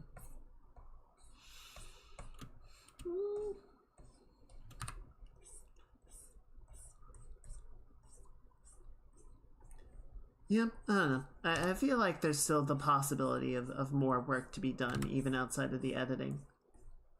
The splicing, the timing. I kind of want to put, I don't know, maybe I can just get some like free use music, but I kind of want to try making just like a very short track of my own for it. I keep having this like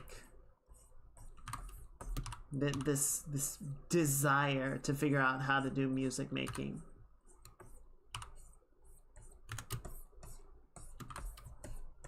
Is it gonna happen? Probably not.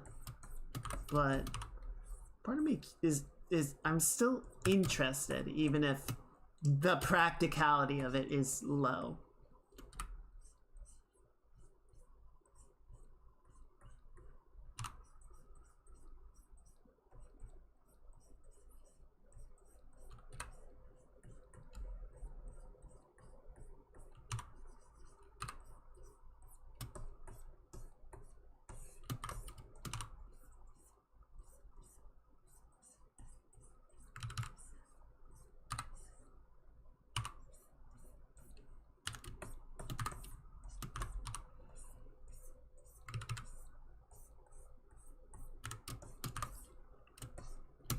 You know, I remember when I was young, there was a book series that I read for a while. I don't think I finished the entire series.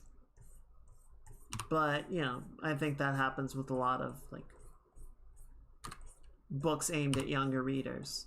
I can't remember what it was called, but it was about it was about young wizards, basically. And, you know, they sort of had, like, their magic books that they would write spells in, and I'm going way back to the idea of like soft versus hard magic systems that we were talking about earlier. And it was definitely a hard magic system, right? Like there were all these rules that they had to like write into the spell to make it function as intended, and so the book ended up becoming like this like very long, this way to like write out the calculus of the magic, right? And then in one of the later books, one of the characters, their younger sibling, got a laptop that functioned the same way, and so it was like a lot easier for them to work with. But I remember, you know, there was like one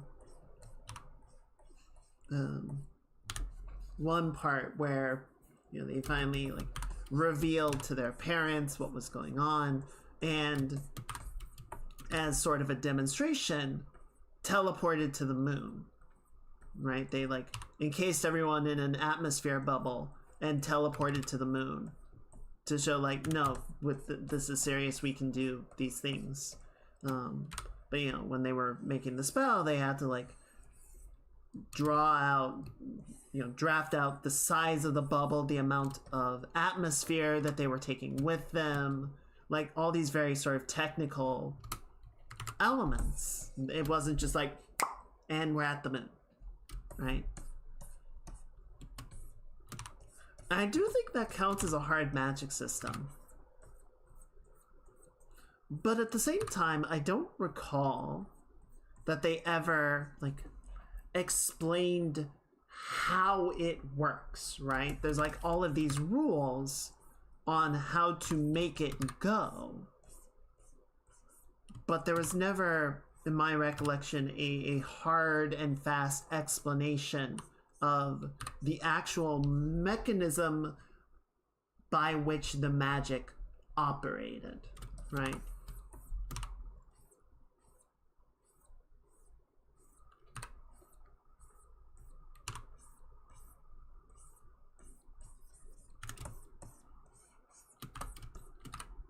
I think that's kind of a safer way to go about it, right? Like if you try and explain the actual mechanism of the magic itself, then you're basically just creating like a new law of nature, right? You're just sort of saying like, well, in this universe, there's... It's the midichlorian shit, right? Like throughout the entirety of Star Wars, the Force was just kind of... It was a force. It was just a function of the universe that people were able, some people were able to manipulate and tap into, and other people were just kind of at its mercy. And then they tried to be like, well, actually, this is shit in your bloodstream. It's like, no, that's fucking dumb.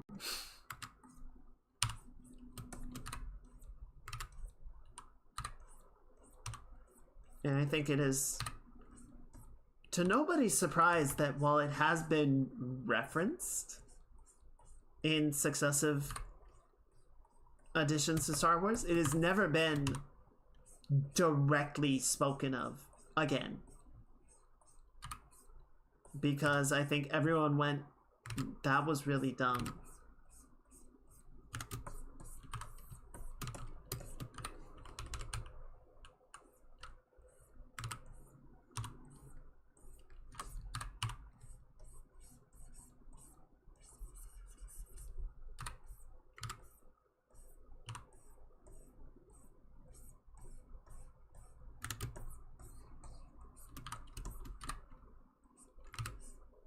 Yeah, I think you can like set up rule sets for magic. It depends a lot on the type of story that you want to tell. I think you can set up rule sets. I think you can set up guides for like how it's supposed to function. But if you try and actually explain the source of the power, if you try and get really deep into the mechanics of it, I don't feel like that works in most cases. I feel like it dispels really any notion of like... It makes it not feel like magic anymore. It's just kind of...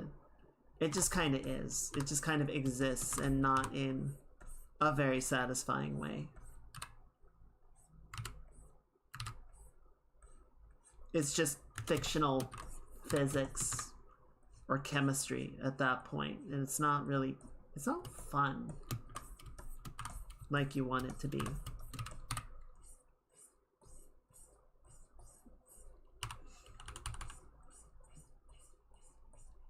I think Freerun does a really cool thing where they don't explain how the magic works. They don't even explain how spell casting in it works, right? Like it's all just, it's a lot of waving stabs around or whatever your focus of choice is, and then things happen, right? And different mages come up with different spells. You know, you have people that know how to make like mirror images and fly and manipulate water or cast fireballs or just like raw energy. There's all kinds of different stuff that different mages figured out how to do. They never like take the time to explain how any of them are able to do it or what even like the rules for the conjurings are. But they do take the time to sort of explore the almost the sociology of it, like how, you know, magic is viewed in a given generation, right? And then successive generations will sort of try and solve for problems that they see in that current mode. And in doing so, will develop new schools of thought and new forms of magic. But, you know, inadvertently, they might forget some of the old lessons and open themselves up to, you know, repeating mistakes or, you know, reopening problems that the old school had been trying to solve.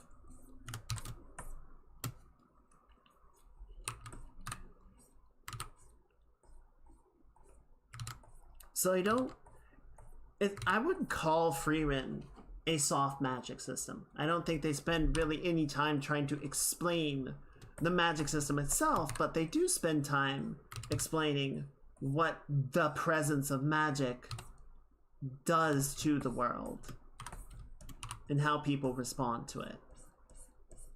And that's a cool way to approach it, I think.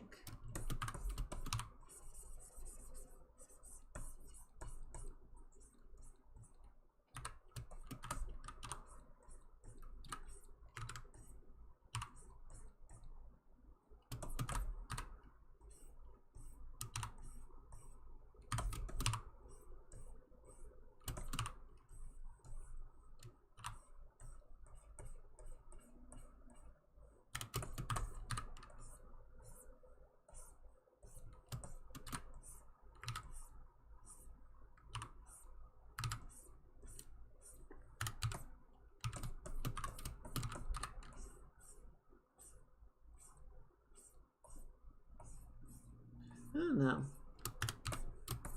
I feel like with almost any approach to magic and fiction, etc., like there's easy ways. There's examples of it being done really well and examples of it being done very badly.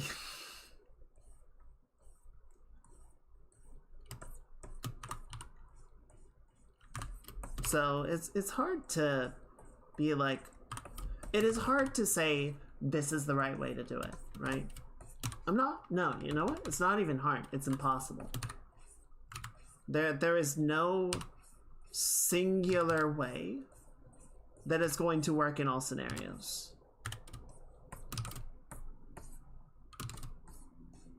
It just doesn't work that way.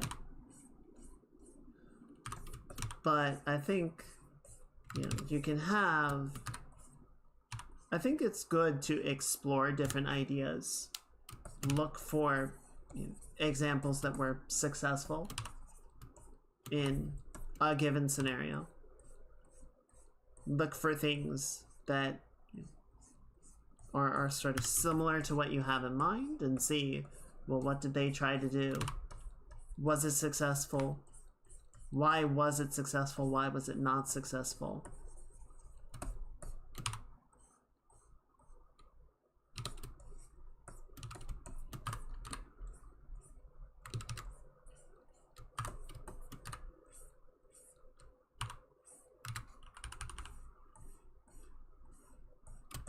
And like in some cases, I think you can even go, well, this worked really well up to a point. right? That there was sort of a turning point where like people were really on board with it and really enjoyed it, and the execution was working really well, and then it kind of turned, and people went, no, I don't like that anymore. You can sort of try and dissect, like, at what point did we hit the breaking point or the intolerance?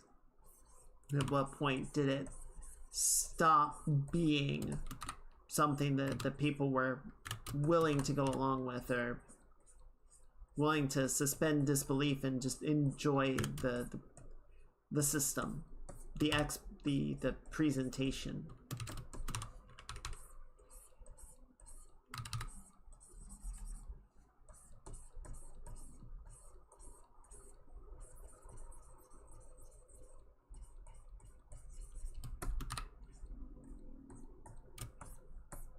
It's like, a while back I was watching that video talking about Rebel Moon. I'm sort of comparing it to Star Wars because Rebel Moon is a ripoff of Star Wars. But Star Wars is a ripoff of a bunch of other movies. And so there's kind of a question of, well, okay, but why does Star Wars get to get away with, plagiarizing / paying homage to a bunch of other movies, but then when Rebel Moon tries to do it, it's a soulless ripoff, plagiarizing, cash grab, whatever. One of the easy answers is, well, Star Wars pulls ideas from a bunch of different places and then puts an interesting spin on it with a solid core concept. It doesn't lift ideas wholesale, mostly, from like one or two sources and then copy them without consideration of how the copied elements factor in, which is what Rebel Moon does. So that's definitely a big aspect of it, right? But, whether you are writing stories or making movies or drawing or making video games, it is important to consider like what other people have tried to do and where it has and has not been successful. If you're doing tabletop, look at other people's campaigns, look at other people's scenarios. What scenarios are really successful and carry their ideas really well? What scenarios fall apart? I was talking with my roommate about what is it called? There is a campaign that was made or co-made, I'm not exactly sure, but like Matt Mercer was involved in it, and there was another writer, and it's really cool when you like look at who's involved, and it's like a star-studded project, and then you open up the campaign and start reading it, and it is extremely linear. It is a very linear campaign of like, here are the scenes in the order that they are going to happen. Here is the way that this D&D campaign is going to play out.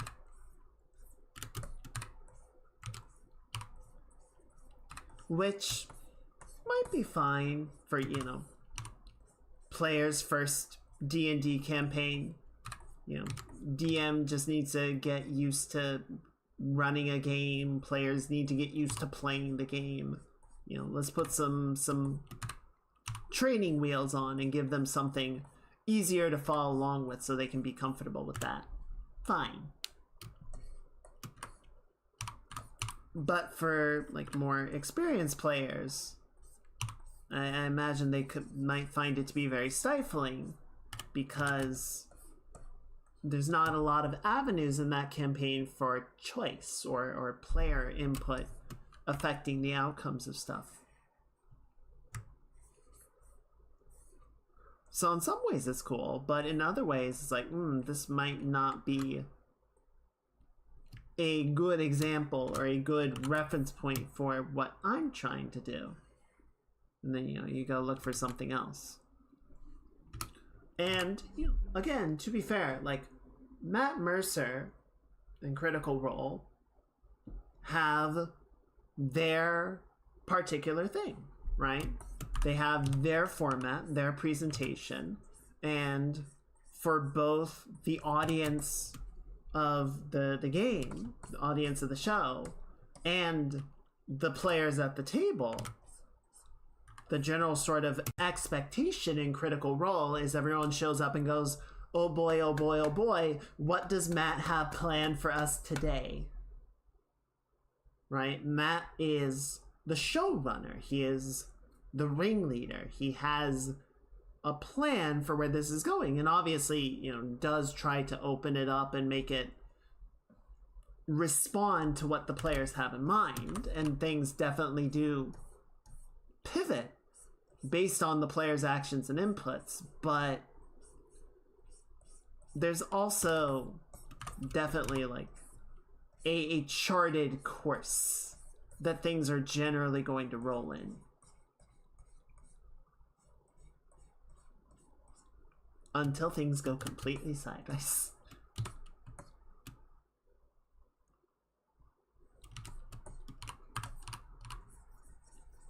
So, I don't know. Like, again, I don't think the way Critical Role does things is inherently wrong. I think it works well for the format that they're trying to do. I think it is entertaining. I think it makes for a good show. I think it makes it easier for them to kind of prepare things because they have some idea of when and how certain things are going to end up executing, so they can start sort of working ahead, scheduling ahead, building ahead for all of that. But yeah, for like a regular tabletop game that someone's going to be playing with their friends, Critical Role might not be a good point of reference on how to run a D&D game.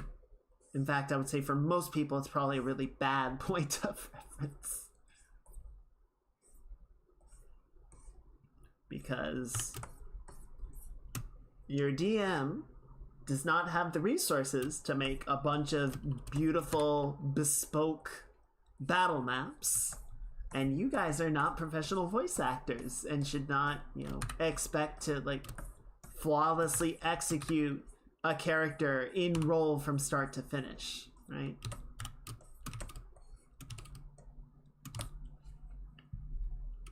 That looks better.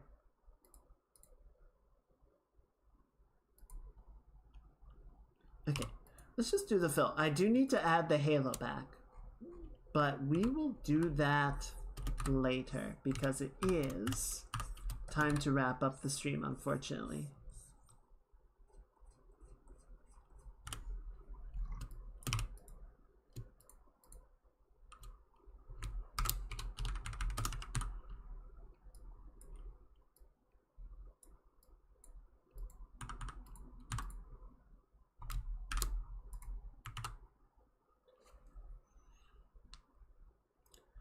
As a goal to chase,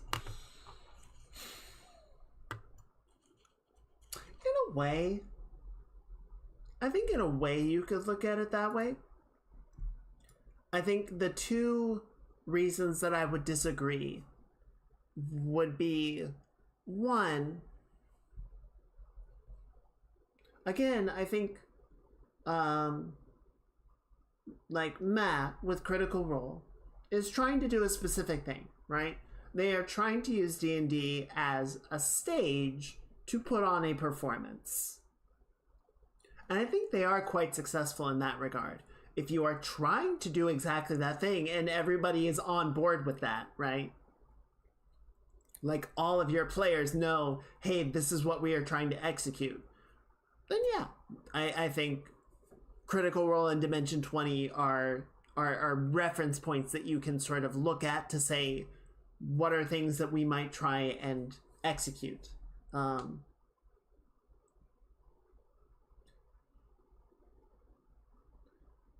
If your goal is to have a fun, dynamic, very sort of back and forth experience with your players, just playing Dungeons and Dragons as a game, I don't think they're a good example. I don't think that's quite what Matt is trying to do. Again, not to say that what Matt is trying to do is bad, but I think that is something to be aware of when you're trying to run or participate in a game. And then just the other sort of, thing that I've been contemplating for myself a lot is like, well, what is it that you want when you're chasing after the goal of being the next Critical Role, right? Do you want to sort of have that level of capability and performance and mastery, or do you want the popularity of it? Do you want to be Critical Role because Critical Role is shiny and sparkly and everyone goes, wow?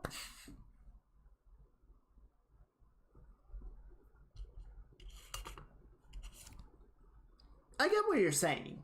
I just, again, I think that's one of the things that you would need to look at and be like, what about this is actually the goal that I'm trying to achieve? And is that the right goal?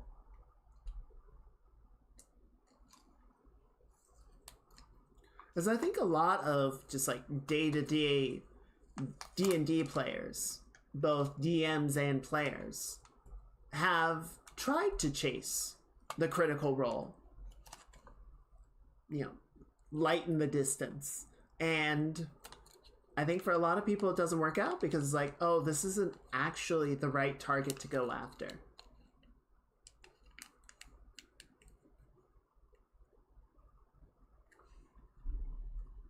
I think a lot of times, you see people streaming, even more casual people that are just trying to like stream D&D or stream tabletop games. When you're streaming, you are putting on a performance, right? You are trying to put something forward that is engaging and appealing. You are not just doing it for the funsies. So that's going to sort of inherently change the nature of it. Again, not necessarily in a bad way, but just thinking about like watching some, smaller people, more casual people playing D&D is still like, no, there is that difference in how it feels compared to if a bunch of friends meet up at a game house or at somebody's house and just play for an afternoon. So, I'm not calling it out or saying that one is good and one is bad. It's just something to be aware of, It is something to consider. Okay. I think... Let's see, where do we want to go tonight? Who do we want to go say hello to? What the fuck? Why is Coco streaming now? Oh god, she's gone back to DJ hours. Alright, let's go say hi to Coco. Usually Coco's streaming earlier in the day, so I don't get to say hello to her. I love Coco, she's so sweet. Alright.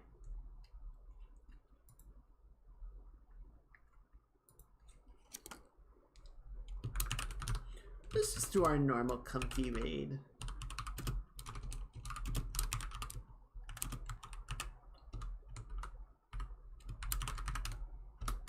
Alright, let's go get that raid bus rolling. Oh, Excuse me. Thank you guys for hanging out tonight. I'm glad we could have a more normal stream, more laid back. Got some of the anxiety tamped down, jitters worked out. Everything seemed to go very well. I didn't notice any problems throughout, thankfully. God. Like I said, we're not out of the woods yet. It's only been like a day and a half, so I'm not willing to be like, yeah, we're good now. But I do think, I don't know. Well, we'll keep an eye on it. Hopefully things are good. But I'm willing to say, you know, we are going to push ahead with the hope that things are healthy and stable and working now. I hope so too. And before anybody gets any ideas, if something does go sideways and I do need to get new stuff, I can. I would be very grateful, but please do not feel like, you know, oh no, we have to like do something to make it happen. If something comes up, I can take care of it. But I feel like it's looking okay. It's looking okay. I'm rambling. Let's get that raid bus going. But yeah, thank you guys for hanging out. Thank you for your patience this week. On Saturday, we have our post-credit stuff for Hades. So we're going to keep rolling with that. We're going to see what story remains to be told there. And then we might work on the starting screen. We might work some more on the starting screen over in Live 2D and try and wrap that up soon. Because I do feel like it is coming along. I'm finally feeling pretty good about it. I feel like it's turning into what I wanted it to be, which is nice. There was a long touch and go period where it's like, is this working?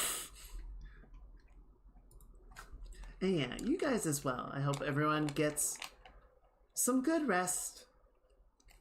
I know it's been kind of a crazy week.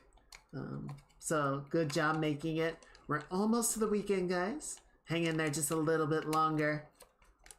I know, it has simultaneously been a very fast week and a very crazy week. So I'm kind of glad it's over. Or very nearly over. But yeah, I hope to see you guys on Saturdays for some more shenanigans, some more Hades. Just some more art and hanging out and being nerds and goofballs together. But yeah, thank you for being here and being comfy and being all sweet and such. I hope everyone has a really good night, or if it's already Friday for you, really good wrap up of the week. Yeah. So I will say, as always, to remember to be kind to others and to be kind to yourselves. Because you guys are doing a great job. I'm really proud of you. And I really appreciate you. So thank you guys. Thank you for being here. Thank you for hanging out. Thank you for being my tunes. And I will see you all next time. Bye everyone. Bye. Bye, bye, bye, bye, bye, bye, bye, bye.